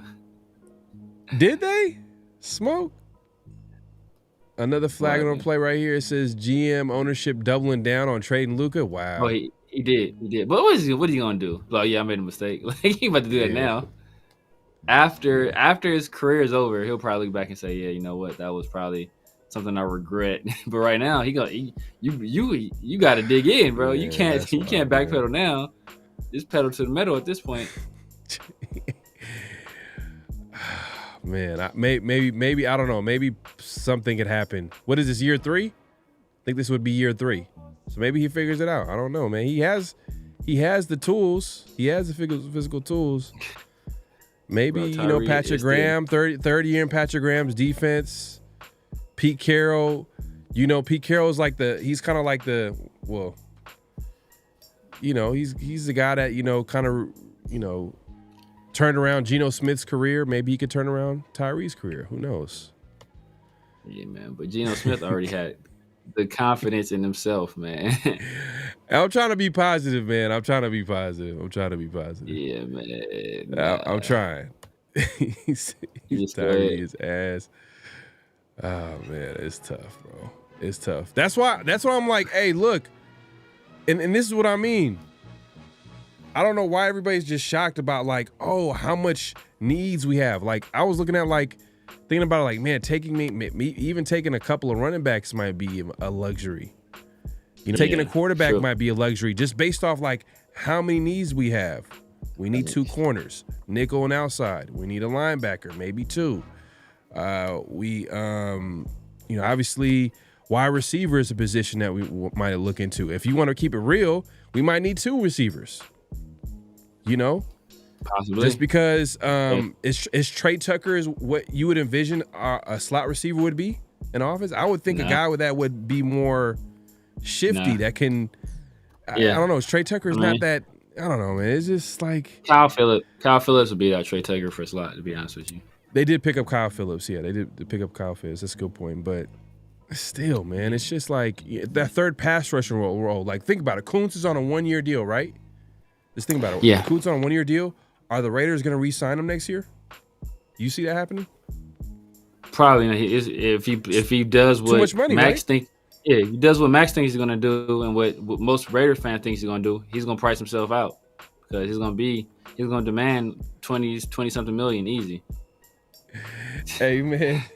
Shout out to D-Mokes with the super chat. Appreciate you, big dog. Man, appreciate the support, man. He says Tyree listening to the podcast, just smiling, just look up there. He's you're not talking about me though. Exactly. Who's this Tyree dude they talk about? Oh man, but hey, look, it's his 3rd year. We'll see, man. We'll see what happens, but yeah, man, I could see the Raiders drafting a DN, a pass rusher, edge rusher in this draft too, and be it makes sense of it too. Oh, you know what? Does make sense because we need that depth. We don't have really another guy outside of Tyree and Snowden and Kuntz. And Kuntz is on his way back from ACL injury. Is he back? Is he 100%? We don't even know how that's going to look like too. Yeah. I think just another DJ. He had some good questions. He had 2 of them. Okay. Man, appreciate the super chat, D-Mokes. D-Mokes, appreciate you always. Yeah. You said Joel had a question. Just another DJ. My bad. Serious question. What could Tyree do to change the narrative about him? Be more productive. Get after the quarterback. Yeah, man. You know what I mean? Like, not give up on plays. Like, I felt like, I don't know. It just seems like you could watch a game and not know that he's there. Exactly. You know, but Tyree is very good in the run game. Tyree, as a run defender, he's a very good run defender. But you don't draft an edge player 7 overall to be a very good run defender, right? Cleveland Farrell was a very good run defender, and we ran him out of town. And the fact that you drafted Tyree Wilson over the guy in Jalen Carter, who has turned out to be one of the best interior defensive linemen in the league, right? Everybody already saying he's the heir apparent to Aaron Donald, and also was possibly the best defensive player, throughout most of the season on a team that just won a Super Bowl. It's not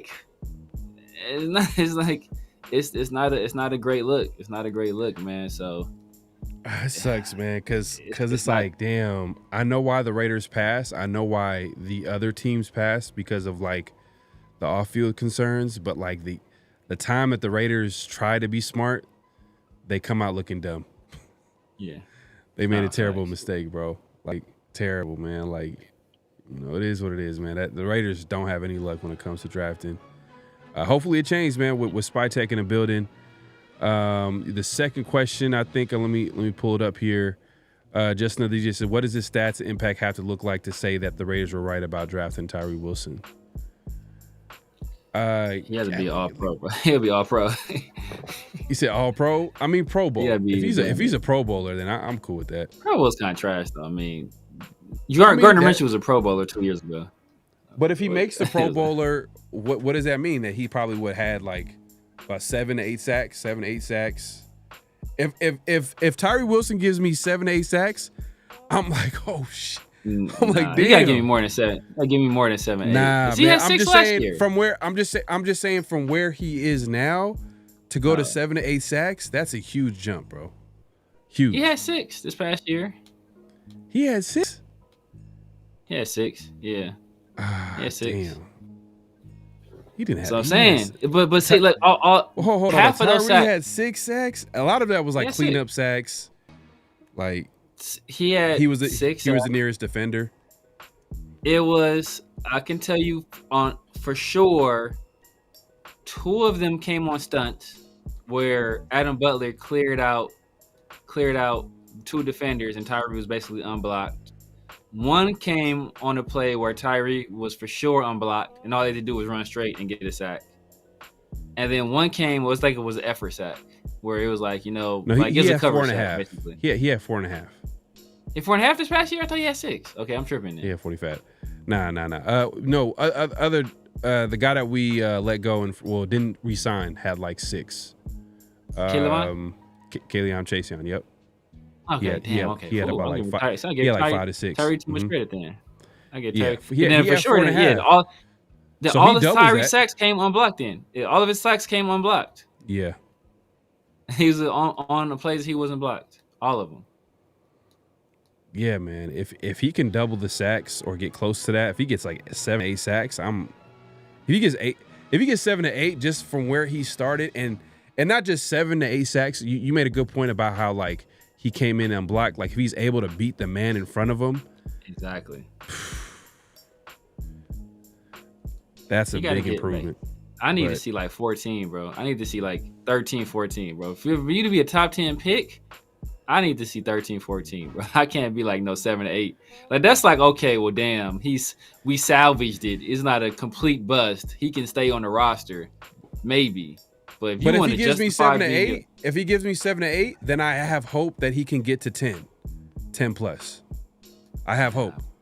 Right now, I don't know if I have hope that he's gonna get to 7. He's at 4.5. He had 4.5 last year. I need this dude. I need 13, 14. I need 13, 14. I need high school. I need high school freshmen sacks, bro. You got to be 13, 14, bro. Facts. I can't. It can't be no positive because you can't at that point. It's not justified. It's like, okay, maybe he'll get it. And Tyree ain't the dude. I don't think he ever gonna get it, bro. I don't know if he'll ever get it. I don't know if he'll ever figure it out. Remember when we was talking? Remember they was talking about like Nate Hobbs and Max was talking about dudes. They would pick the hoop, and they was like, "Oh, what about Tyree?" And Nate was like, "Man, Tyree is basically told the dude was stiff as hell, like not coordinated. Like it was like, bro, never they picking Tyree. Like that tells you a lot of what you need to know right there, man. He doesn't have a pass rush move. Take this for however I was, because I wanted to look at something up real quick, because the last time we picked a DN pass rusher early was Cleveland Farrell. Yeah. And first couple of years in the league, Tyree has 8 sacks altogether. 8 sacks. Yeah. Cleveland Farrell has had from 2019 to 2020 season, he has 6.5. See, that's an improvement. It's a little slight, man. Slight improvement. But we know the difference is that Khalil Mack played like half those snaps at linebacker, so he didn't have near as many pass rush attempts. Damn, it's crazy too. Cleveland Farrell was like pretty much. He was like healthy. The same guy. For the most part. Damn. Are you talking about Farrell or Matt? Yeah, I'm looking at Farrell right now, but I'm just comparing their first couple of seasons. Oh yeah. And seeing how that looks like, but it's pretty similar as far as between Farrell and Wilson, right? Yeah, it's like 6. Farrell had 6.5 sacks, and Tyree has 8 sacks in his first 2 seasons. Oh, yeah, bro. I mean, I thought you said Mac. No, Khalil Mack, his first season was 4 sacks, but that whole season, everybody was like, this dude, because they played him at 2 positions. Yeah, they played him at 2 positions. Oh yeah, I thought you said Khalil Mack. You could, yeah, no, not Khalil Mack. Hell, no, I don't know. Why would I even? Hell no. I thought you said Khalil Mack. I would even. Maybe. I would not compare. I would not compare Tyree to Khalil Mack in any way, even if I was just comparing their first couple of seasons. Like, that's just not fair. Everybody knew that Khalil Mack was a dog year 1. He didn't even put up big sacks his first year. It was just like you could tell like four something like that, right? Yeah, he had like 4. He had 4 sacks. Actually, you know what? Let's see what he did. What did Khalil Mack do in his second season? I think he had like 8 or something like that. Khalil Mack. Yeah. Let's see. Khalil Mack. Yeah. Let's see. 2014, he had 4 sacks. Damn. 2015, he had 15. Bro, yes, I told you, bro. I need 13, 14, bro. But Khalil Mack was taking like taking like top 5. He was number 4, 4th pick in the draft, 4th, 5th pick in the draft. Like he was top 5 pick.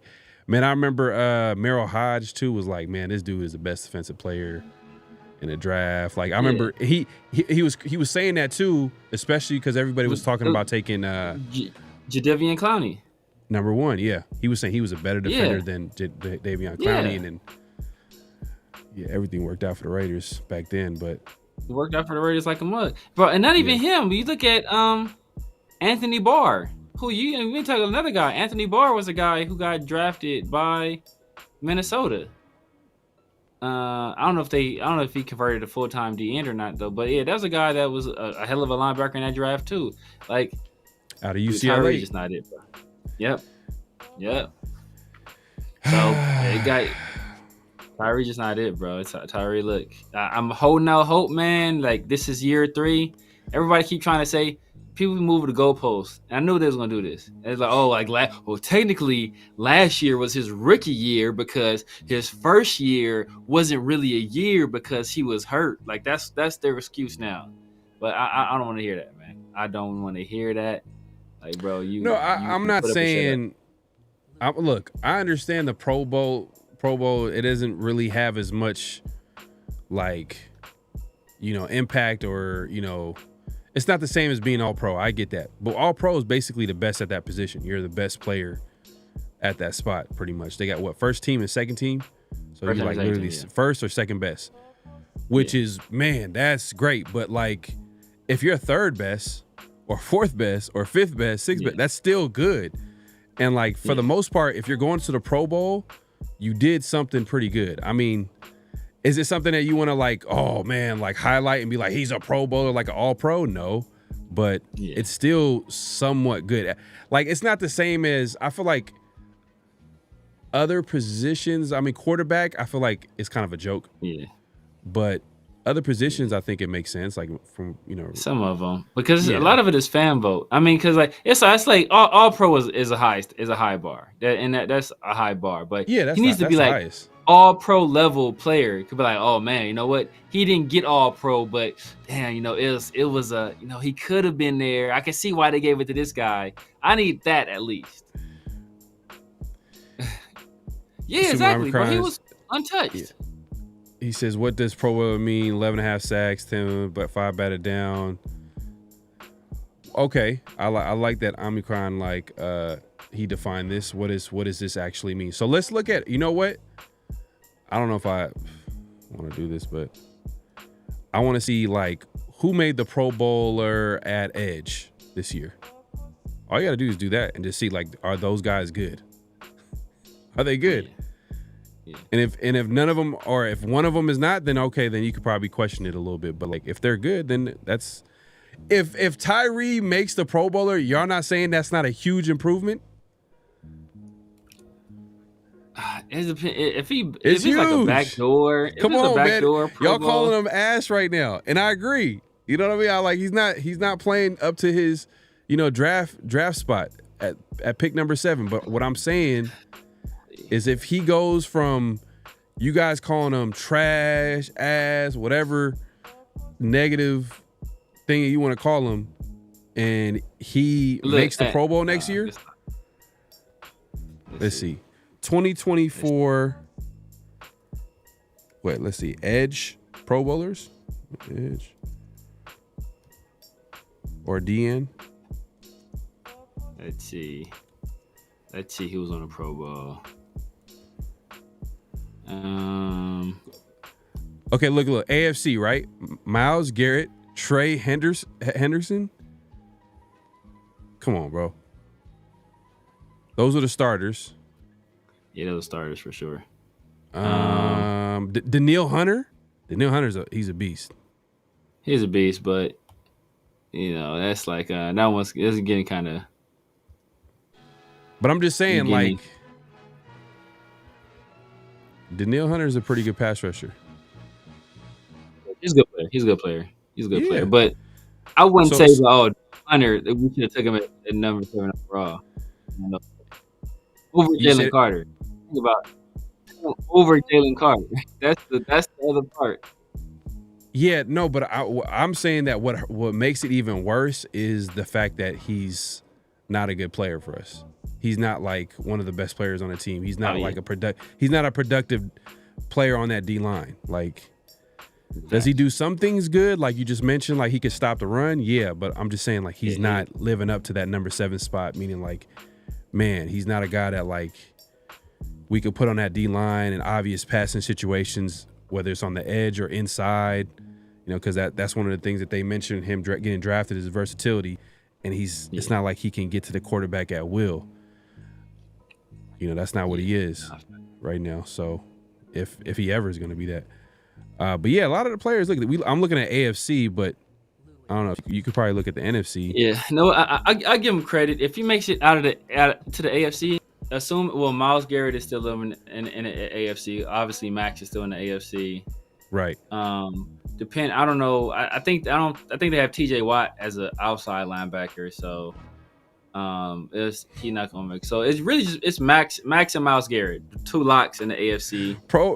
Bro, I'm just saying, bro. Like, I think, is there like, come on, else man. Let's be real, man. Like, let's keep it real. We can't say that he's trash and then be like, oh, he makes a Pro Bowl next year. I'm still not gonna be sad. Like, if he makes the Pro Bowl, I'm gonna be like, thank you. At least he's a good player. At least he's become a good player. You know what I mean? Now, is he gonna be Jalen Carter? No, but the fact that he's not a good player for us, like he's not like a good pass rusher, like. Yeah. That's what makes it even worse. I give you credit. I give him that because he'd have to make it either over or with Myles Garrett and Max Crosby. So, but okay. Hey, he does it because I'm trying to think if there's another Man. guy that's there. I was like, all right, man, he's hey, that's hell of a season. Still should have took Jalen Carter. It's a hell of a season. Right. Yeah, man. That's the Raiders and plus 8 other teams or 7 other teams. You know what I mean? So. But we knew we needed defensive help, though. That's the thing. We knew we needed defensive help, and we needed defensive tackle help. Like we knew we needed defensive tackle help. This was before Christian Wilkins. Yeah. That's true. Yeah. We needed defensive tackle. Yeah, I know. That's another reason why it's bad too, because we needed a defensive tackle. Like we needed exactly. Like imagine Jalen Carter. And the thing is, we would have had Jalen Carter on a rookie deal, and Christian Wilkins. I don't think we would have signed him to that big time contract. We didn't. No, we don't. We got Jalen Carter. Right. And guess what else we don't do? We don't trade up for Byron Young in the 3rd round. And know what else we can do? We can probably take the edge rusher Byron Young instead of the defensive tackle Byron Young. Yeah.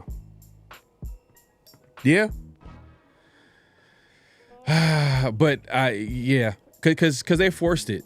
You could tell they forced it with Byron Young in the 3rd. Because I remember doing mocks back then, and like everybody didn't. No one had Byron Young going that early.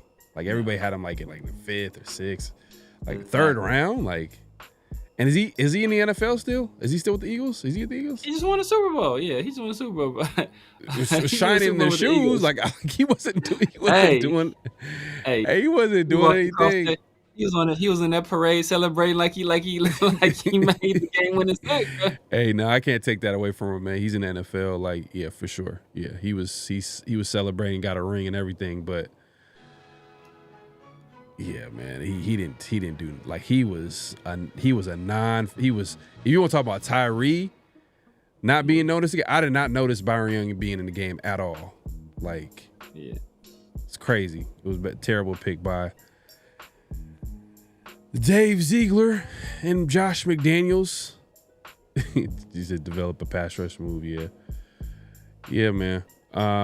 Raider Smoke in the building, man. My guy, he says, do you guys think that T-Mac can be the difference maker that can take a short pass house? Been hearing from some that he's not that kind of receiver. Nah, he's not a really explosive receiver like that. Difference maker that can do what now? He says, is he a type of difference maker where he could take a short pass and take it to the house? Yeah. Oh yeah. That's what he does do. He's not the guy. He's maybe not the guy that can take the top off the defense, like deep threat, but throw it to him short. Oh, he's probably one of the best players in this draft class with the ball in his hands as a receiver. Like that's what he does do well. Like he doesn't do like the, like that's his, like that's right in his wheelhouse. Like taking a short pass. Like, he turns into like he's a much faster player with the ball. But he's saying taking it to the house though. I don't think that's his game. That's what he does. He's not like a take the top off the defense, but put the ball in his hands and let him. So he's taking small short passes in college to the house. Yes. I want to see that right now. I want to see that right now. Bro, look it up. He's one of the best players, if not the best receiver with the ball in his hands, bro. That's what he does. Yeah, man. I don't know about that, man. But you can check it right now. I don't look at T-Mac as an explosive playmaker. I don't look at T-Mac as an explosive. He's not a guy he's not like a take the top off the defense, like you got to put 2 safeties over the top. He's not that kind of player. You get him the ball in his hands, he will make 2-3 guys miss, and he will take it to the house. He is faster with the ball in his hands somehow than he is as a route runner. You can check the tape, bro. This is what he does. That's what he does. One of the best in college football, if not the best. Let's see. T-Mac. Let's see. Let's see. T-Mac. Yak.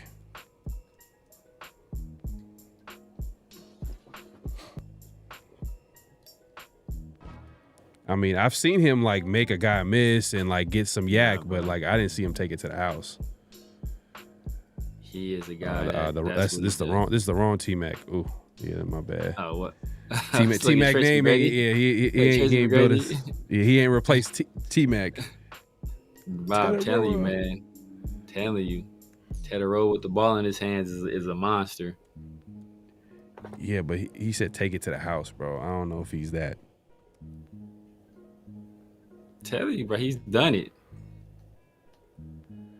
Well, just look at how much he's averaged a catch. Let's see how much he averaged a catch. Let's see.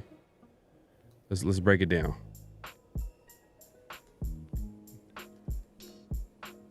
McMillan.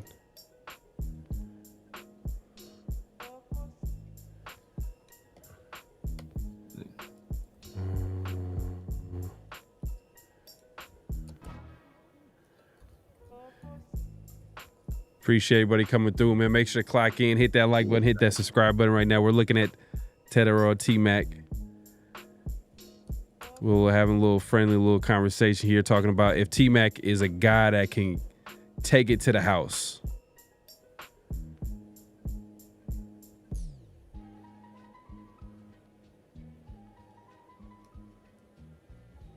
All right, here we go. Sports Reference. Let's start there. So let's see. Why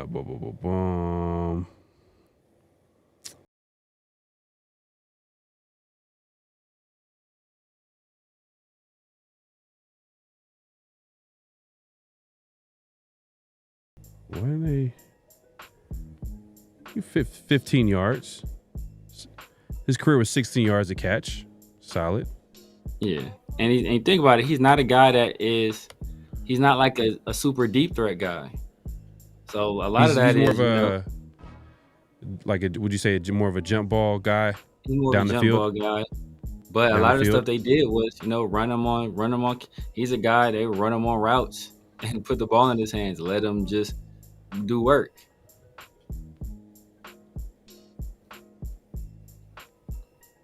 Usually they tell you the long. I guess show you that. Let's see. Receiving.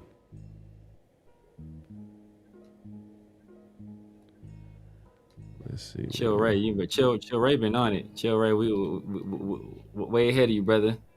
Way ahead of you. Is T-Mac the new D Hopkins? I don't know about that. But I mean, it could be though, because because people said similar things about D-Hop, about like not having the speed, not being able to separate, stuff like that. They said some of their stuff. I think AJ Brown is faster than Tedero. Oh, East Coast says he has a whole thread. Yeah. Oh yeah. He's talking about yeah. He does. I'm just to be clear, I'm challenging if T-Mac is a guy that can take the ball to the house at any given moment. That's what we talking about. Not that he can get yak. Yeah. Not that he can get yak. It's more like that was the original question. It's right here. Actually, it's right here. Can he take a short pass to the house? Yeah. In the NFL, where, the average DB, is running a 4.3. Yeah. It's where the play speed is higher. Like this is not college, but but if he's done it in college, what I mean, there might be some potential he could do it in. I'm just saying, let me see. Yeah, but that's not the question. Getting into open space. T-Mac is one of the best at getting into open space, but that's not the. Let's see.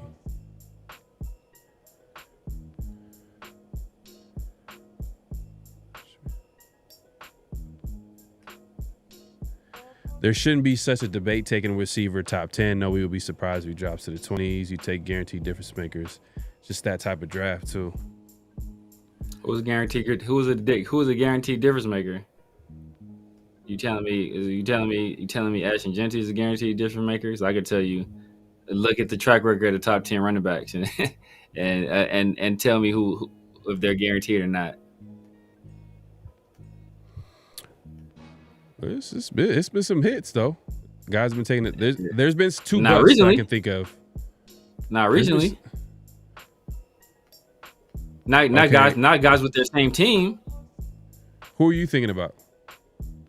I mean, you look at guys that what they did with guys that are on new teams have done well. Who do you think about that didn't work out? I have like a couple of mine, but you said recently, so I just want to hear who are the recent guys that you're saying that didn't work out. Didn't work out with their original team? Every one of them. That weren't hits. Like they weren't busts.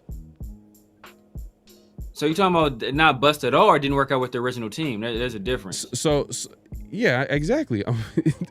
Just because they didn't sign with the original team doesn't mean that they're a bad player. Saquon that's the point. What's good? Okay, what good is drafting a player if he doesn't work out for you and goes somewhere else and plays well?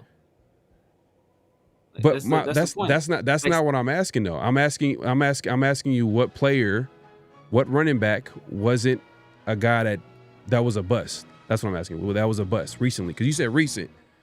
It didn't work out recently. So none of the top 10 running backs recently drafted, the only one still on their team is Bijan. So what are we arguing if they're a bust or not if they're not on their original team? Are they a good player though? Are they a good player? Yeah, but they're a good player on other teams. If we draft Ashton Genty and he doesn't help us and he goes somewhere else and turns into a good player, or he plays okay for us and we don't win and we let him walk and he goes somewhere, what is that helping us for? How does that help us? No, I'm not arguing if because you're trying to take it back to the Raiders taking Ashton Genty and I've been obviously I'm not on that. On that, but at the same time, it doesn't mean that the player isn't good though. It doesn't mean that the player is not a great player at that position. Yeah, but it means that you don't draft a player at that position because he's likely not going to help you. So he's not an impact player. If he doesn't help you, he's not an impact player. That's the point, bro. That's hard for. If he does not help you win, he is not an impact player. Okay, so Brock Bowers. So Brock Bowers didn't help us win. The games we did win, Brock Bowers helped us win. We won 4 games. That's what we're doing. Come on, Severe. That's what we're doing, bro. That's what we're doing. Come on, man. Come on, bro. Are you serious? Brock Bowers broke the rookie record. We won 4 games, and you're talking about come on, man. So Brock Bowers. So we can't do that with running backs. We can't do that with running backs. Then our pretty good running backs, running backs. So how many of those guys put up historic seasons with their respective teams? How many guys? How many of those guys put? So you can't compare Brock to those guys. Brock put up historic numbers. So Saquon, did Saquon have any season comparable to what Brock did?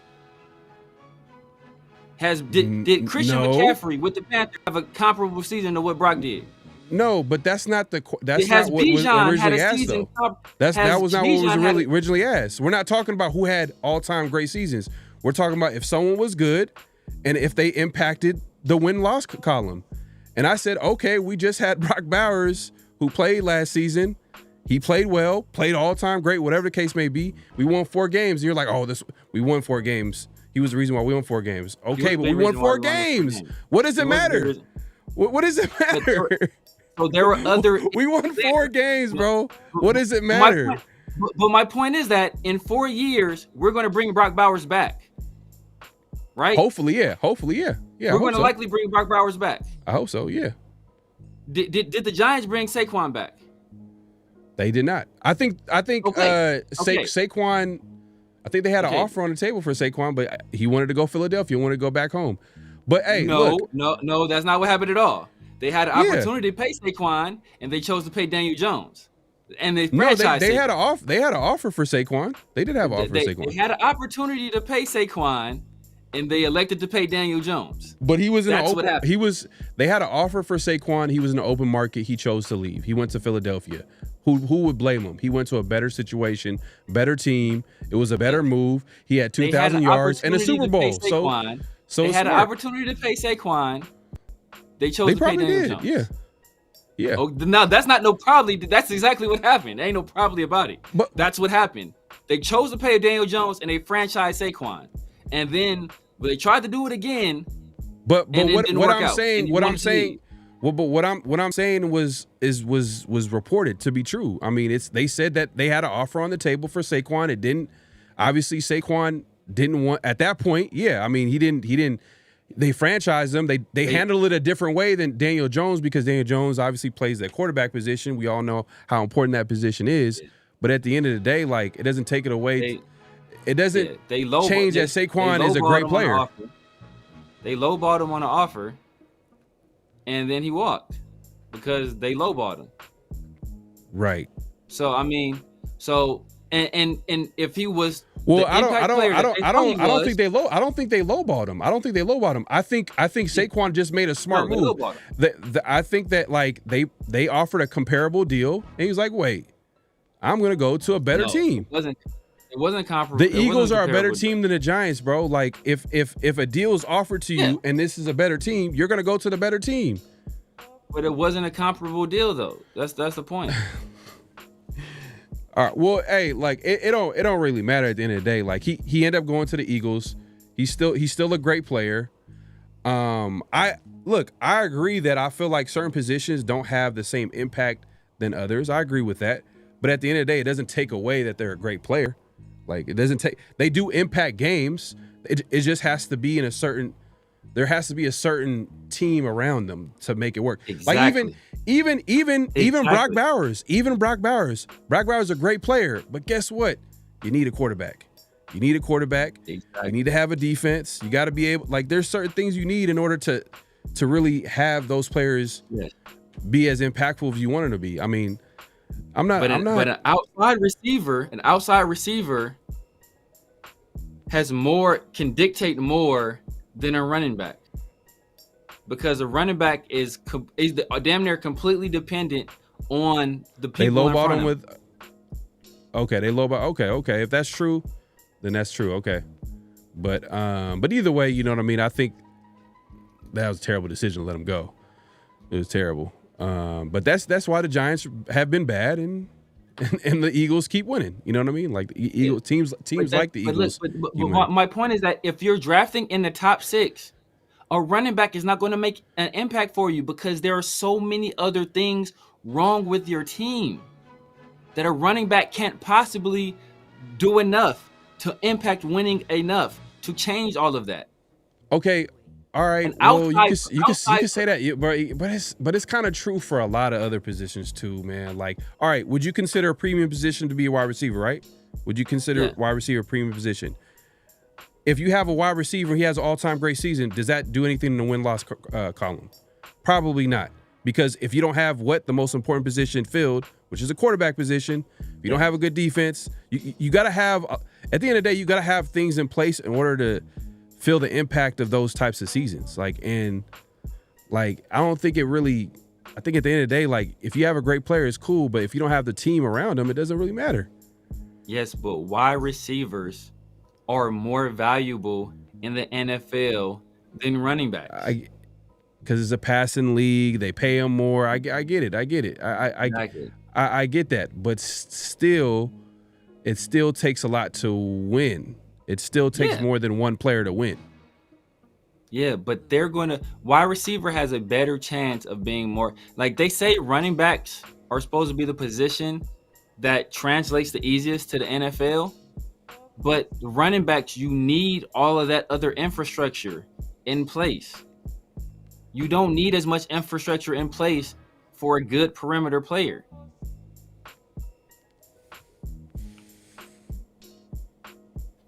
So when you say perimeter player, you're talking about wide receiver? Generally a wide receiver, yeah, or a move tight end like Brock. Because a running back, it's Nah. They do need a lot in place. What are you talking about? They don't need as much as a running back. They need a quarterback to pass on the ball. They need an offensive line to protect the quarterback. They need a good play caller. They need a solid offensive scheme.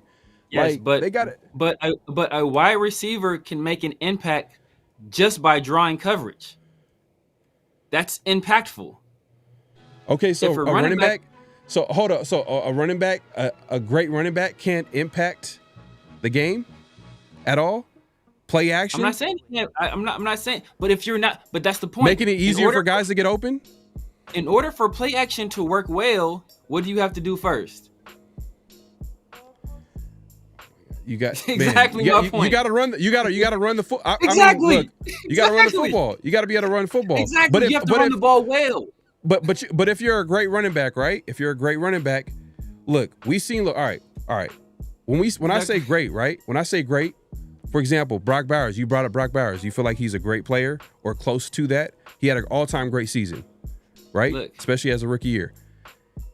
What made it a great season is that he didn't have like the best situation. He didn't have like an all-time. He didn't have a really good quarterback throwing the ball. They changed the offensive coordinator in the middle of the season. He was able to transcend everything around him. So you don't think a running back can transcend things around him? Like no. Oh my God. Who has done it? Who has done it? Who's done it? Who's done it? Name the player that's done it. Let me name the player that's done it. Let me. All right, come on, bro. You want me to go to like specific running backs? I mean, Adrian Peterson. I mean, like, I don't remember him having like a great supporting cast as far as maybe I don't want to say the O-line was bad, but like I don't know, the weapons that were on that offense, Christian Ponder at quarterback. Offensive line was good. Offensive line was good. But you know what I'm saying? But they had a lot of people in the box. So that means they didn't respect whoever was throwing the ball, and they didn't respect the guys on the outside.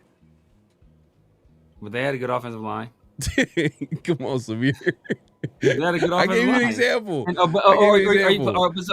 Are you comparing? So you comparing Adrian Peterson? Look, you just named Brock Bowers. Like no, I'm just saying because you said a great player. Because the conversation is about great players. The conversation is about great players. I'm saying Brock Bowers is great. I'm putting Brock Bowers in that conversation because he had a great season. He has to be a little bit more consistent to be a great player. But like I'm talking about, great players can transcend the things around them sometimes. Like that's what kind of makes them great a little bit. Malik Neighbors. I seen some Giants fans in here. Malik Neighbors, right? Yeah, Malik Neighbors. Look at the season that he put up. Yeah. Brian Thomas. Brian Thomas. Yeah.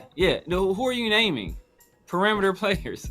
You have to go all the way back to Adrian Peterson. I'm naming those, but I was talking about great players. But I talked about Adrian because I'm talking about running backs. I'm talking about running backs. So I brought up an all-time great running back. Okay, all right, so Chris Johnson. Chris Johnson. Well, so okay. How long ago was that? I'm talking great players. I'm gonna get great because I don't think there's a lot of great running backs. To be honest with you, I don't think there's a lot of great running backs. But how long ago was this? How far back do you outside have to go? of we just named 3 guys that were perimeter players this past year that transcended their transcended. What is it? What does it matter? I'm giving you great players. It's like, come on, bro.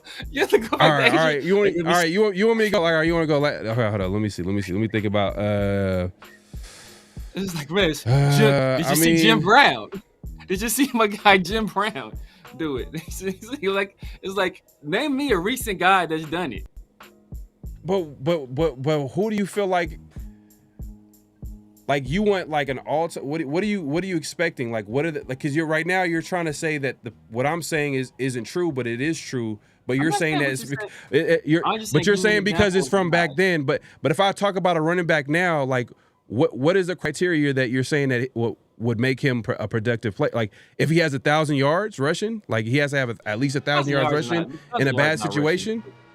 1,000 yards. That's 1,000 yards is that's not a come on. That's not even. That's not it. No, Najee Harris has gotten 1,000 yards every year of his career. So I'm not. If you just look at 1,000 yards every year of his career. So 1,000 yards is not a measuring stick anymore. That's trash. Like you give me 13 to 1,400, I'll do that. Maybe Christian McCaffrey, but even then, Christian McCaffrey, he still had Cam and stuff like that. So it's like even him. But like not even. I mean, they had Greg Olsen. They had Greg Olsen. They had Ted Ginn. You know, so it's like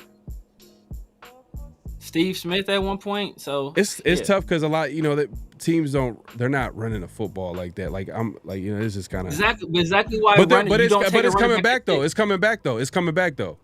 I don't know if you notice it, but it's coming back, bro. You don't take a running back at 6. That's exactly why you don't take a running back at 6, man. I'm not arguing not taking a running back. I'm not arguing about taking a running back. I'm just saying that a running back can be great. I'm just all right. Now you trolling. Now you trolling. All right. I'm saying if you're not arguing about taking a running back at 6, because he's saying that you have to take a guaranteed impact player at 6.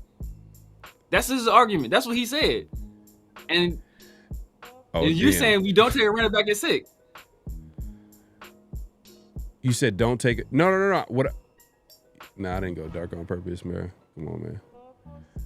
I'm trying to catch up with the chat, man. Appreciate everybody coming through. Make sure to clock in, hit that like button, hit that subscribe button.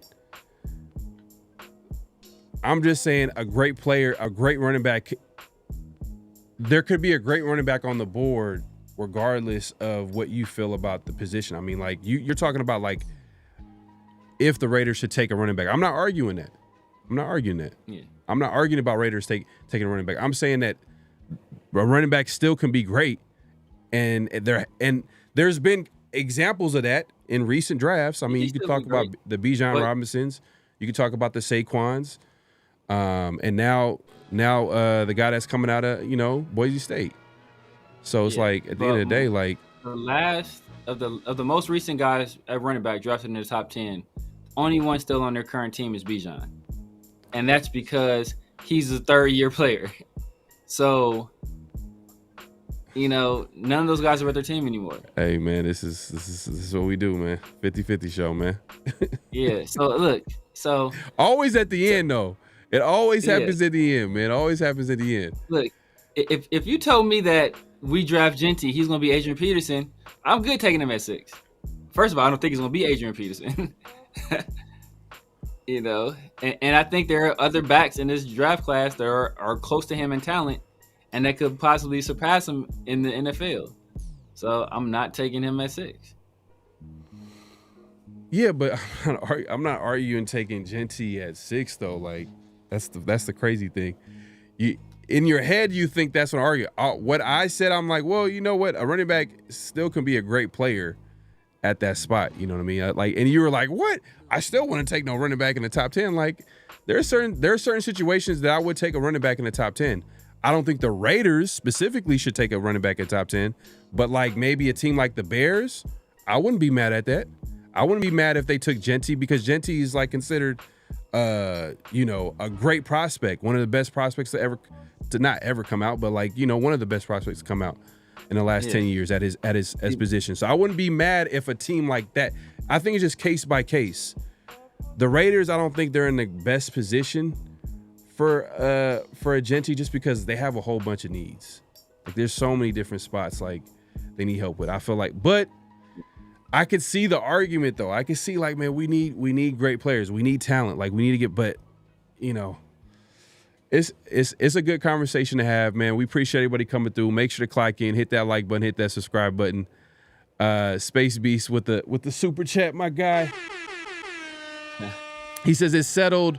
We're taking King Ted at 6. I don't know, man. 6 is a little too high for him, man. I'll be honest with you. To be honest, if I'm keeping it real, I'm okay with addressing receiver later in the draft. I don't even think we need to take Ted at 6. I feel like we can get someone that complements the weapons that we already have. Like we got the Brock Bowers, we got the Jacoby Myers. Let's get some speed. Let's add some more speed. However way that looks like, or even. It don't even have to be a speedy receiver. Maybe a guy that we could see maybe that can develop into number 1. I know Ted is a guy that, a lot of people might value, but I just feel like we can go somewhere else early on. I don't know. That might be a little too early, but that's just me. What's your take on it? You be okay with T-Mac at 6, or would you want to trade down? How would it look like for you?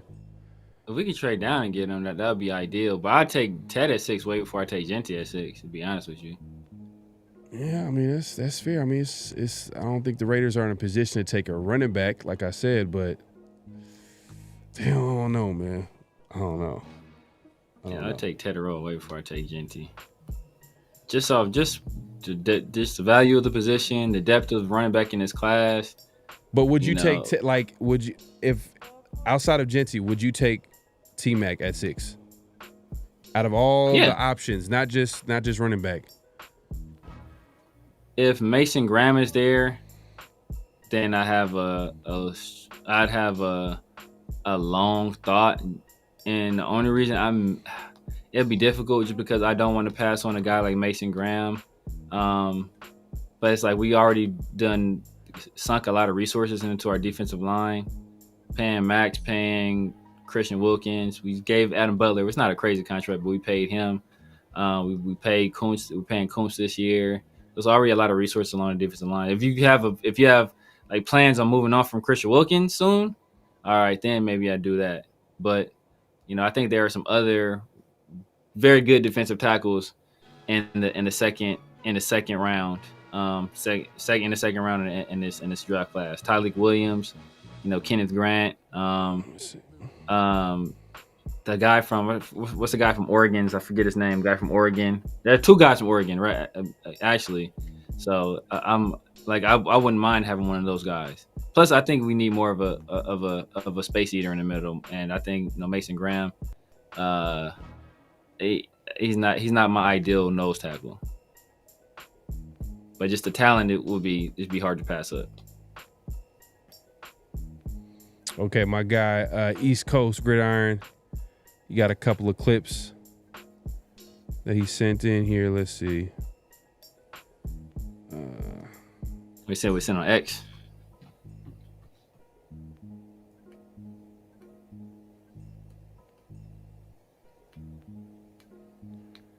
All right, let's see. I'm trying to look for trying to share it.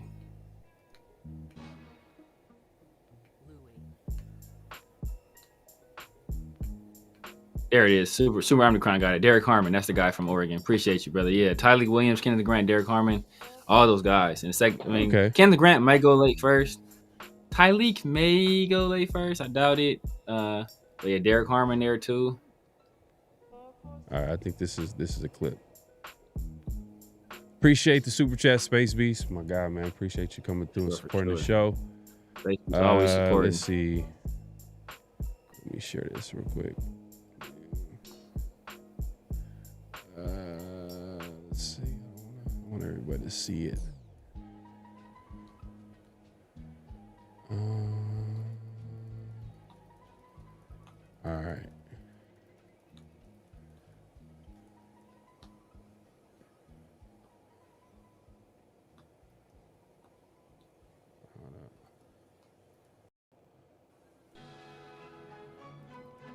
Derek Harmon. So he catches it.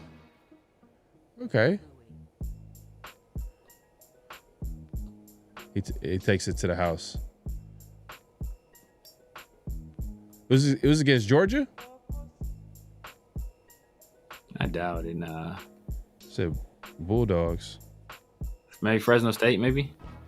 Oh, Fresno State? Okay. Yeah. It said, what did it say? Mississippi State. Yeah. Oh, Mississippi State. Mississippi State. Okay. Okay, there you go. You take it to the house, but I gotta see. He showed a little speed there. It's kind of hard to. I got my best. All right, there you go, right there. You see him. That's him right there with the mouse. You gotta follow it. All right, he catches it. Okay. That's SEC team too, right? Yeah. Hey.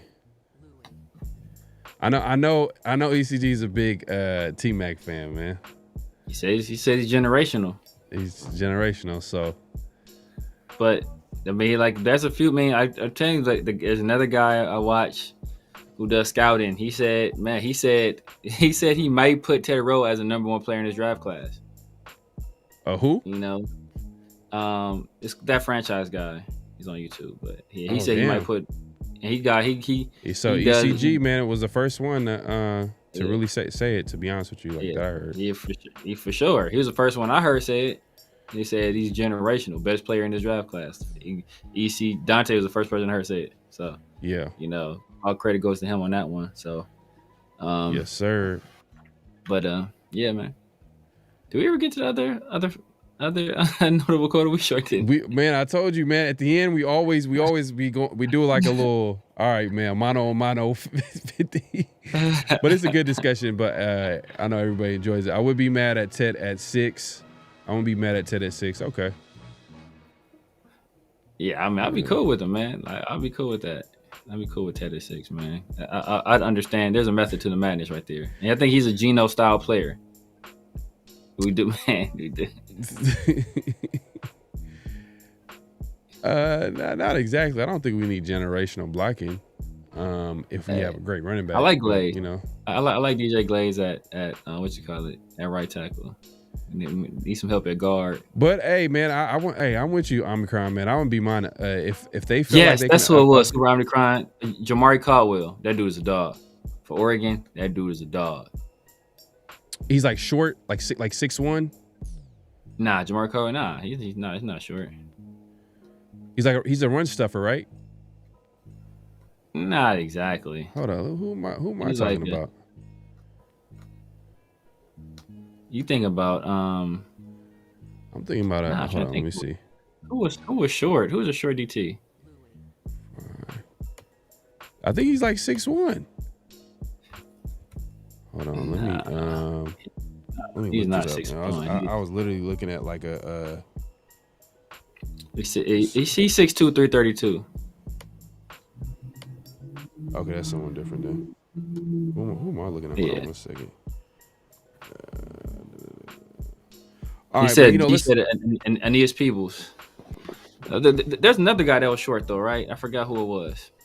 Hold on, let me look. Let's see. Could have sworn I was looking at. ECG, what do you think of Cam Jackson? Out of Florida? Yeah. How you feel about him? You seen anything I like of him. I like him. He's big. Nose tackle, stops run. Big boy. Yeah, nose tackle. 805 is a Florida fan. 805 likes him. He likes him? Oh, okay, yeah. It's a late, not world changing. Yeah, he's a late like guy. I feel like he'd be a nice little pickup, like in the 5th or something like that, 5th, 6th, early 6th. He's later round. He's a later round guy.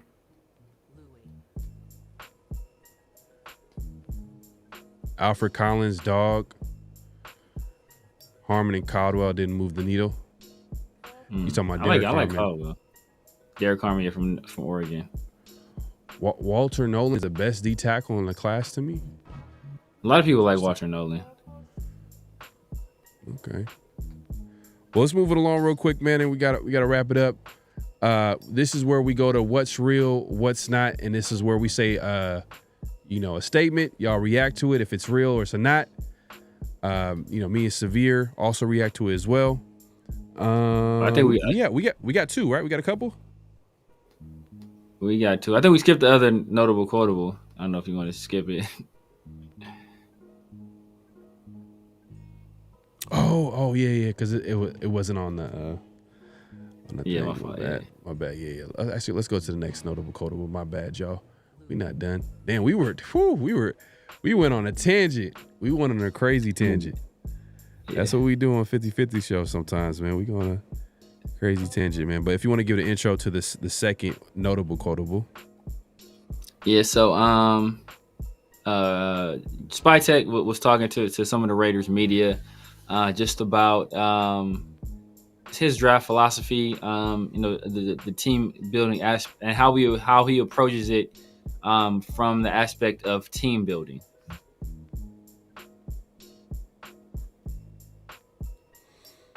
I'm just reading this real quick. Let me go ahead and play this clip. My bad, y'all.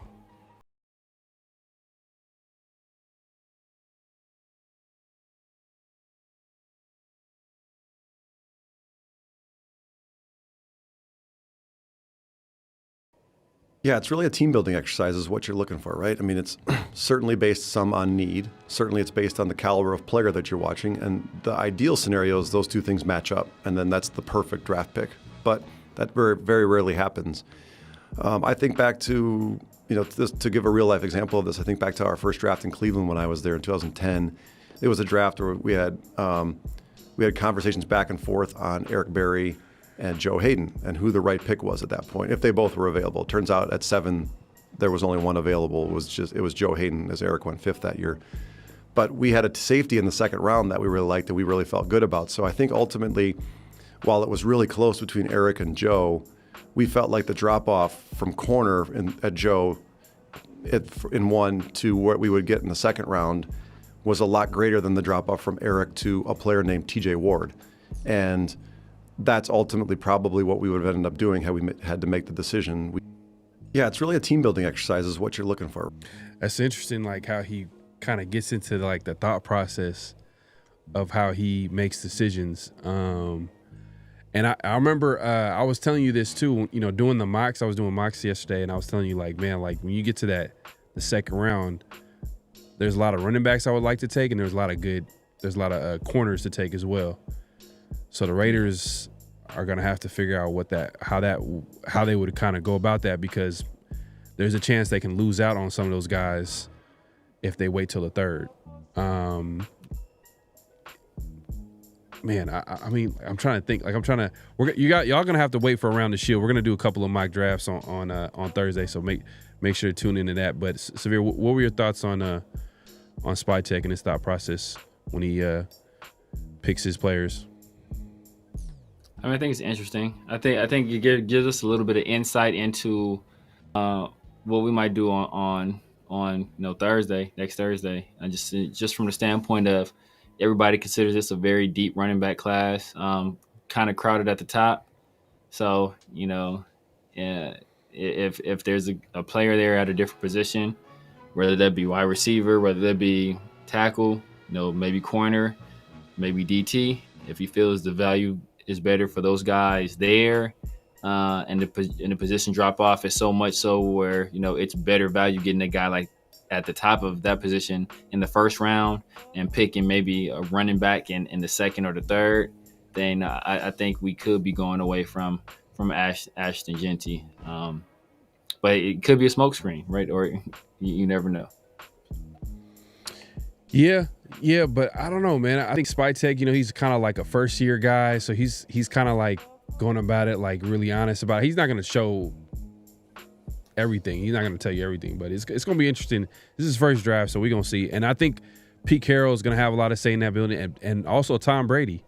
We're kind of like forgetting about it. Like Tom Brady is probably going to, especially in the 1st round or when they need his input on certain things, I think he's going to have a voice in that room too as well. But it's hard to tell, man. It's Spytek's first time crack at it as a GM. I know he was an assistant GM for Tampa Bay, I believe. He was assistant GM at least. But let's move along to what's real, what's not. Let's see here. Like I said earlier, this is where we say a statement. Y'all react if it's real or it's not. Let's go ahead and get to the first what's real, what's not statement. One second here. Yeah, man, appreciate everybody watching, man, and coming through, man, and supporting the show. If you haven't already, make sure to clock in, hit that like button, hit that subscribe button, hit that notification bell. You about to say something? No, as I said, you found it? Yep. So the first what's real, what's not statement. Jalen Milroe will be a 1st-round pick. Jalen Milroe will be a 1st-round pick. Is that real or is it not? Let us know in the chat. Jalen Milroe will be a 1st-round pick. Is that real or is it not?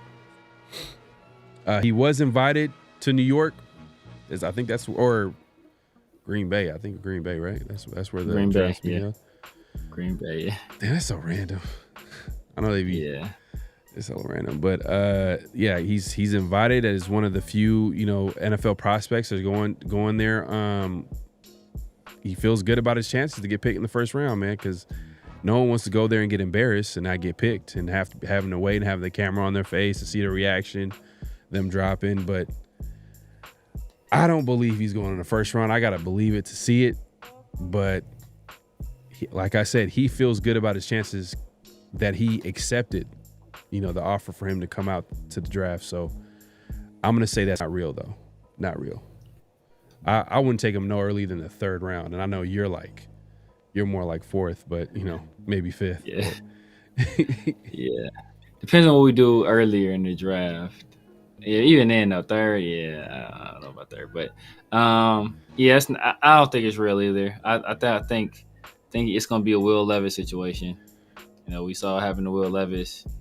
He was waiting in the green room, thinking he was gonna get picked up, and it never happened for him. So I think some team will fall in love with him, with his character and his traits, and they'll trade up to the top of the 2nd. But I don't think anybody's gonna take him in the 1st round. I agree, man. I agree.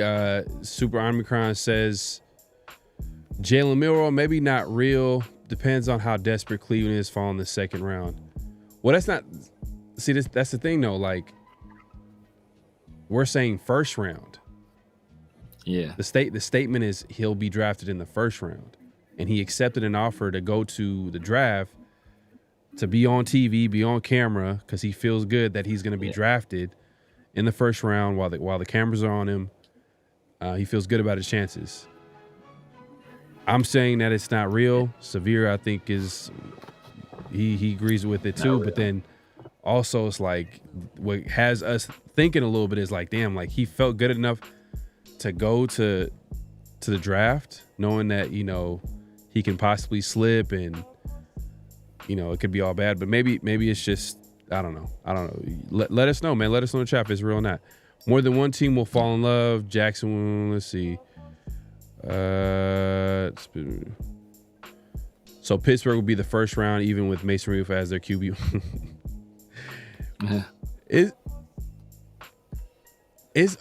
Hey, you know what?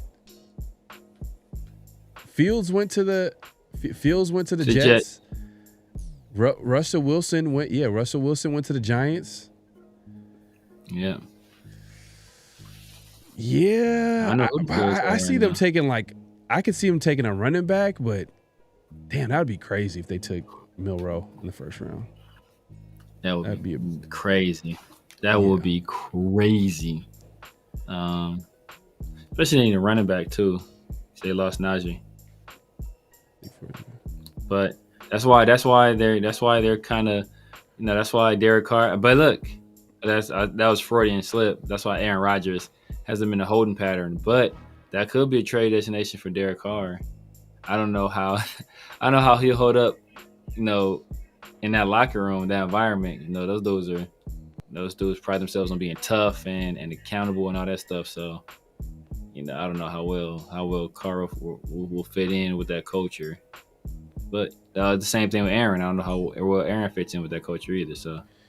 Yeah, Carr got to figure out his situation right now, man. Cold weather Carr too. Oh yeah, man. Yeah, Space Beast. Facts. Yeah. Because he had it perfect, bro. He had it. Think about it, he had it perfect in New Orleans, man. He had and the Raiders too.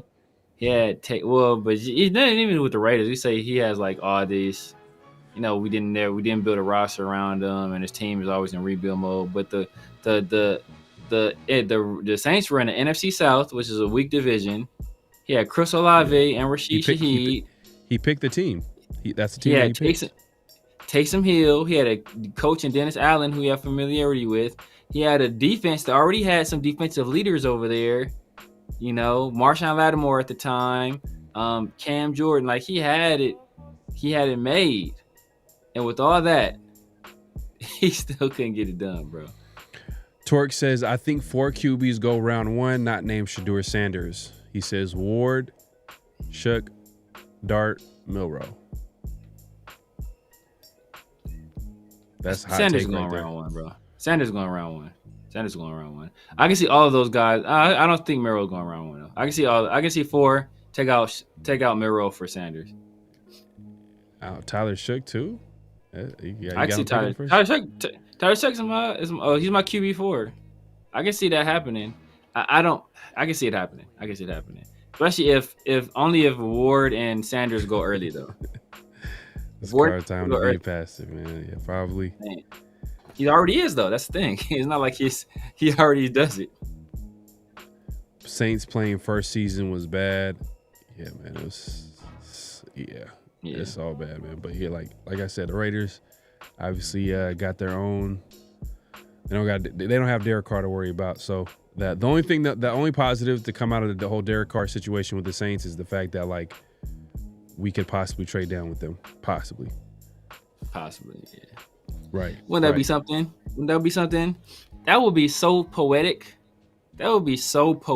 Because Derek Carr. That's why people talk about this nonsense about Derek Carr. His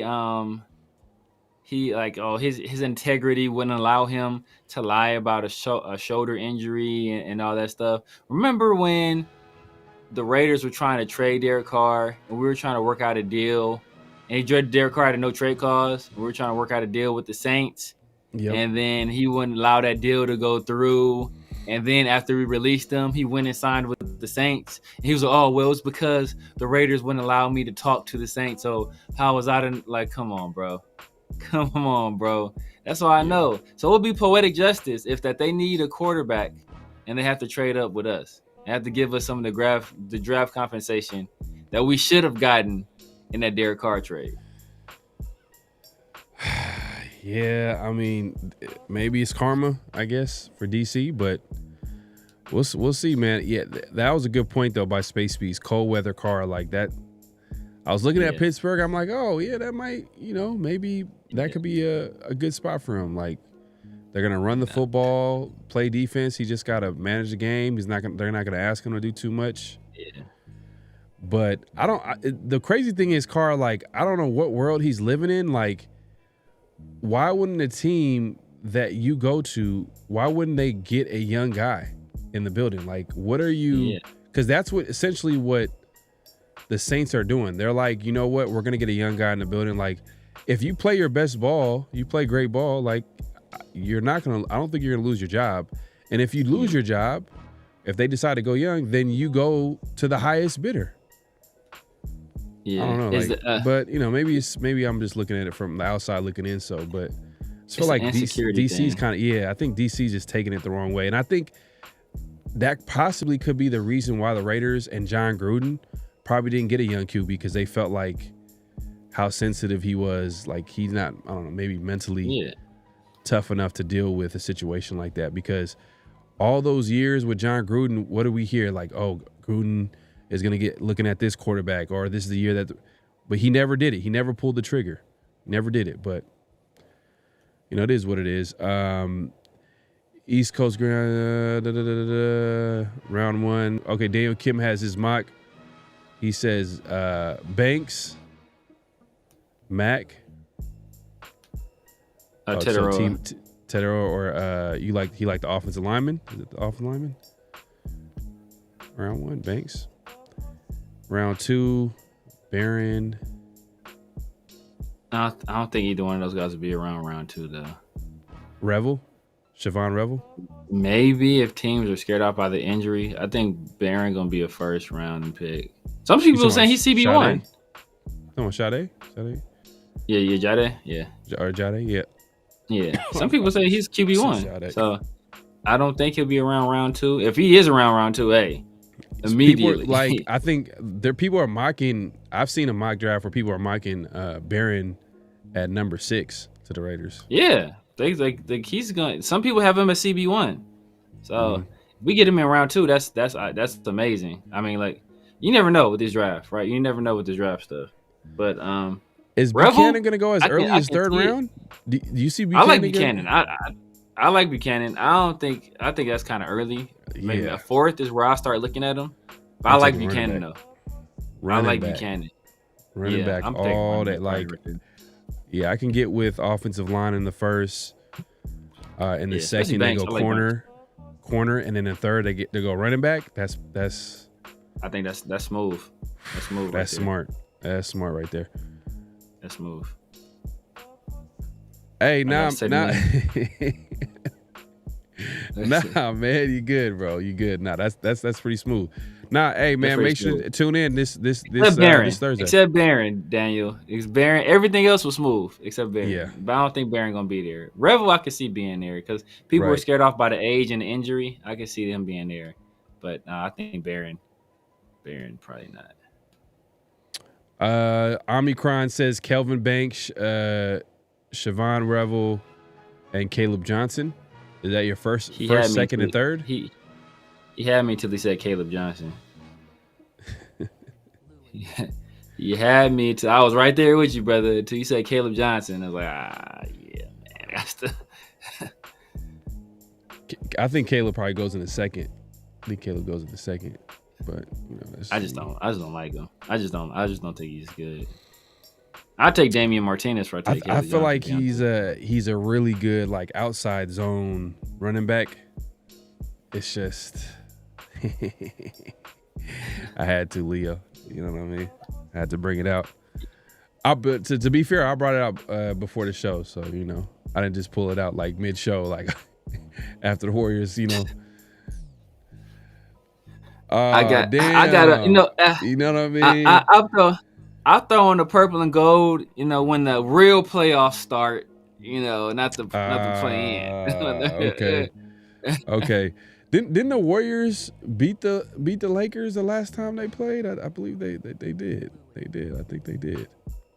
LeBron was looking really old. He was just, holding, like grabbing players and calling for fouls and stuff like that.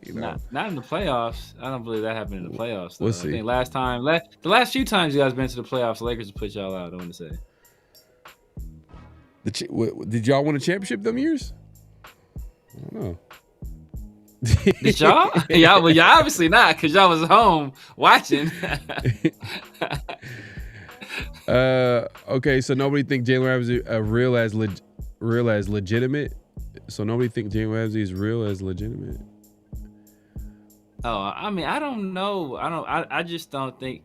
I think he wants to go to a contender, and I don't know if that we fit the bill there. But he did always say he wanted to go to Vegas. No state income tax. I remember him saying that clearly.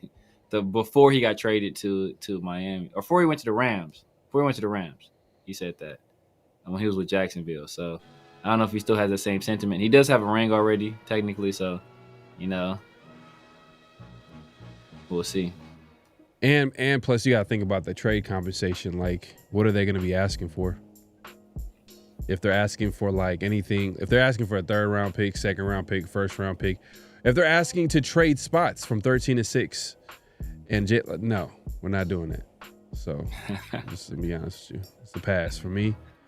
But that's just me. I'm not the Raiders GM. Spytek's gonna be doing that, but I don't think Spytek is gonna do that. So it is what it is. Damian Martinez is a guy I like too. I see him going in like the 3rd, maybe 4th. Yeah, I like Damian Martinez. I like him better than Caleb Johnson for sure. Physical running back for sure. Super physical running back. I would love to pair him up with like perfect Thunder to maybe a Henderson Lightning or what's the guy from Texas? Jadon Blue. I like Jadon Blue. Yeah, I like Jadon Blue, man, like super fast, but people like Bashir Tootin too. He just fumbles too much, bro. But I think Martinez might go in the 3rd though. I think Martinez might go in the 3rd. He's a dog. He's a dog. And he carried the load at Oregon State too before he went to Miami. I guess that's a perfect segue. That's a perfect segue to the last what's real, what's not statement. Yeah. It's Severe if you want to pull that up. Yes, sir. The last what's real, what's not statement is the Raiders will not draft a running back until the 3rd round. The Raiders will not draft a running back until the 3rd round. So that means not in the 1st, not in the 2nd, not until the 3rd. I'm kind of leaning towards that. At first, I was like, man, the Raiders got to draft a running back in the 2nd. I feel like they got so many options. They can get their pick of the litter. But then I'm like, man, that's kind of risking it because there are a lot of good corners that are going to be available in the 2nd. I feel like, who knows? I mean, how the draft goes, but it feels like doing all these mocks, there's a lot of value grabbing this corner. So I'm like, the 3rd round is really the sweet spot for the Raiders. Yeah. So I'm gonna say that's real. I am. Don't put that into the universe, Torque. You don't wish that upon me. I'm biased, so I'm going to say it's not real. Definitely not for no running back at 6. Mm-hmm. But you guys already know I've been talking about Travion forever. I don't know if I was the first one to talk about him on Raiders YouTube. I don't want to take that credit. I talked about Jackson Dart before anybody was talking about him on Raiders YouTube. I don't want to take that credit either. I was talking about him months ago. Now everybody Travion and Jackson Dart. It's cool. It's cool. Nobody gonna give Severe his shout out for that, but it's all good. I don't need the love. But Travion is a 2nd round pick. So obviously, if he's there in the 2nd round, I would hope that we didn't take a guy in the 1st and we were able to take him in the 2nd. So I'm gonna hope that it's not real, but we shall see.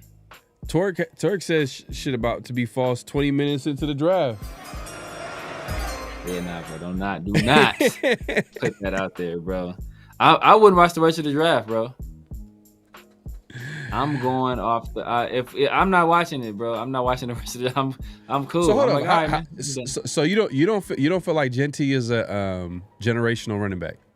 You said that earlier. No, hell no. It's not generational. No, it's not generational. Wow, not generational. I think he's a very talented running back. I know I have him as RB1, but he's not generational. Not in my opinion. You can't be slow. Like when you're generational, bro, you gotta like Saquon's generational. Saquon, like Genty is smallish, it's not fast. Like his best traits are his contact balance and his vision. Okay, because you feel like he ran a 4.5. He's not generational. Easy, yeah. If you be generational, bro, you got to be like 4, Saquon is generational. Saquon is generational. Saquon is 6 feet, 230, ran a 4.3. Jumped 41 inches, benched 225 29 times, can catch the ball, can block. Like, that's generational. And didn't have any off the field issues, right? He has the measurables, he has the speed, he has the work ethic, he has all of that. That's generational. Genty is a very good player. He's not generational. I don't know, man. It's tempting, man. It's tempting. Leo think if pass on Genty 2nd round, depending when they start falling off the board. Nah, the 2nd, I'm with y'all, man. Some of y'all that's saying the 2nd is where I would look. It's just, what about corner? You want to risk not taking a corner that's most likely going to be on the board, or corners that are going to be on the board? You're going to have your options at in the 2nd round. You're going to wait till the 3rd to risk that. Yeah. Genty's not generational. Yeah, he's not. I like Genty. Genty's a very good player. I want to think. That's why people think I criticize people like, oh man, Severe think Genty, but like, nah, bro. I think Genty's a good player. He's not generational, man. Like Saquon is generational. If Josh if Josh ran a 4.3, Josh Jacobs would have been generational. But he ran a 4.6, so we had this conversation, man. I say he looks like 4.5. He didn't get caught from behind a lot in college. He had a lot of big plays taking it to the house. In the Mountain West Conference. He did it. He did it against some good teams that were pretty fast. They're known for their team speed. He did it against Oregon. And I think he had one little touchdown. If he's running away from DBs for the most part, they're gonna be one of the fastest players on the team, if not the fastest. And if he's running away from him and scoring a touchdown, so I'm gonna say 4.5. I don't think he's 4.4. I don't think he's 4.3. I don't think he's 4.6. I think he's 4.5. High 4.5, low 4.6. He's 4.5. He's high 4.5, low 4.6. He's like 4.58. Anywhere between 4.57 and 4.61. Yeah. Well, we'll see, man. We'll see. Because I'm trying to think of the great running backs. Because I don't think all the great running backs ran a 4.3, 4.4. Emmett was probably, but I wouldn't say Emmett, but like there's a difference between generational prospect and then a player that turns out to be a great player. Like nobody would have said Aaron Donald because of his height. Nobody would have said Aaron Donald was generational as a prospect. What did Nick Chubb run? I saw someone. What did Nick Chubb run? I don't know. Like Emmett probably didn't run fast. Emmett was probably like a 4.5 guy. Yeah, but Emmett is like. Let's see. Nick Chubb. Yeah. Barry was generational. Yeah. Adrian Peterson is generational. Only thing about Adrian Peterson is that he had some injuries. So that was the only thing that kind of like people were like, okay. But other than that, bro, yeah, that too was. Well, Nick Chubb ran a 4.52.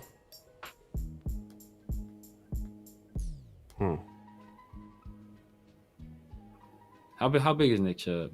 Nick Chubb is not that big, right? Nah, he's like at least like 6. Like 5'10". Is he that tall? He's 6 feet tall? I thought Nick Chubb was like 5'10". He's close to it. He's not like as small as Genty. He's not as small as Genty, but I thought he was like 5'10" in that range. 5'11", 227. I was like 5. So okay, so yeah, between 5'10" and 6 feet. So yeah, we were in that right range. So yeah, bigger than Genty. Yeah, I'm not. I mean, look, I think Genty's gonna be a good player. Marshawn, what did Marshawn run?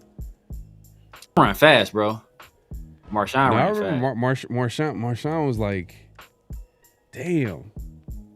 Marshawn ran fast, bro. Marshawn probably 4.4, maybe faster. Legit. I was surprised how Marshawn ran as fast as he did. No, he showed it. He showed it at Cal though. He showed it at Cal. Yeah. But like in his NFL career, like he was such a physical running back. Like you forgot that he could actually he could break some long runs. Yeah. 4.46. Okay. Yeah. Damn. Hey, that's gonna be interesting. Whoever takes Ashton Genty, how that's gonna look like. But hey, man, we appreciate everybody coming through. Make sure to clock in. At this point, clock out. Hit that like button. Hit that subscribe button. Hit that notification bell. It's been a great show. Man, as usual, we went a little bit longer than expected. But we appreciate everybody coming through and supporting the show. Severe. Let the people know where they can find you, what to look forward to, all that good stuff. You guys know what it is, man. This Severe Raider here on YouTube, on IG, on Snapchat, X, TikTok. All that good stuff, rocking out with my guy PharoahNFL until 3 o'clock in the morning East Coast, 12 midnight on the West. I know what it is.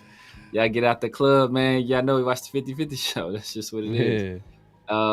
Usually and we got Around the Shield on Thursdays as well. Usually we rock out on Tuesday afternoons with my guys. My guys 805 and Chris. We pushing it later in the week this week, so either tomorrow or like early afternoon on Thursdays, and then we coming at you guys on Sundays as well, man. So make sure y'all tap in, hit that like button, hit that notification bell. If y'all like what y'all saw today, make sure y'all share it with somebody. If y'all enjoy watching me and Pharaoh argue, y'all know what to do, man. Make sure y'all share it with somebody. Shout out to 401 Raider Jeff. That's New England. The New England booster. Oh, he changed the name. He changed the name. He switched it up, man. He got that disgusting New England outfit. Not messing. He's a New England guy, but yeah. Make sure y'all support Jeff too, man. Jeff be having some marathon lives. Also Leo and Jay Raider in the chat as well. So man, make sure you support those guys as well. They doing some good work over here too. Yes, sir, man. Like Severe said, man, we'll be back here this Thursday around the Shield. Make sure to tune in. It's going to be one of our last few mock drafts. We might have one right before, like the last one, but this one is me and Severe are going to have our own separate mock drafts. We're gonna do 7 rounds. We've kind of been doing like a round, we've been adding a round each week, but then we noticed that the draft is pretty much here, so we're just going to go ahead and just pull out a 7-round mock draft on Thursday. Also, hopefully we'll be able to get a guest on this week too, so make sure to tune in for that. Make sure to give us a follow on Around the Shield on X and on IG for the latest Raider news, memes, all that good stuff. Give us a follow there if you haven't already. And yeah, man, hey, we appreciate the support. We appreciate everybody coming through. Hey, man, the chat was going in today, man. So y'all having me cracking up. AJ Simpson says, Genty runs like a little kid that stole something. Man, that's funny, man. Oh, funny, man. Yeah, man. Hey, man, it's a great show. Great conversation with me, Severe, as usual. We'll be back here soon. He said a lot of those guys missing tackles are driving UPS trucks. Facts. Dudes, yeah. Dudes man, we'll see, man. We'll see how it looks working like at Avis. They working at Avis. Man, we out of here, man. We appreciate everybody coming through, but hey, man, it's getting late. Let's get up out of here, man. Oh, man, I'm tired, man. Hey, man, the Warriors won. Lakers, they're probably gonna lose. I don't know. I ain't got. Be honest with you, I don't even hate the Lakers. It's just. I know. What are you talking about? You a Laker fan, right? I do grow up Laker fan and a Warrior fan, but it is what it is, man. I just be talking smack. All right, y'all. We out of here, man. Peace. Just win, baby. Hello? You play to win the game. You don't play to just play it.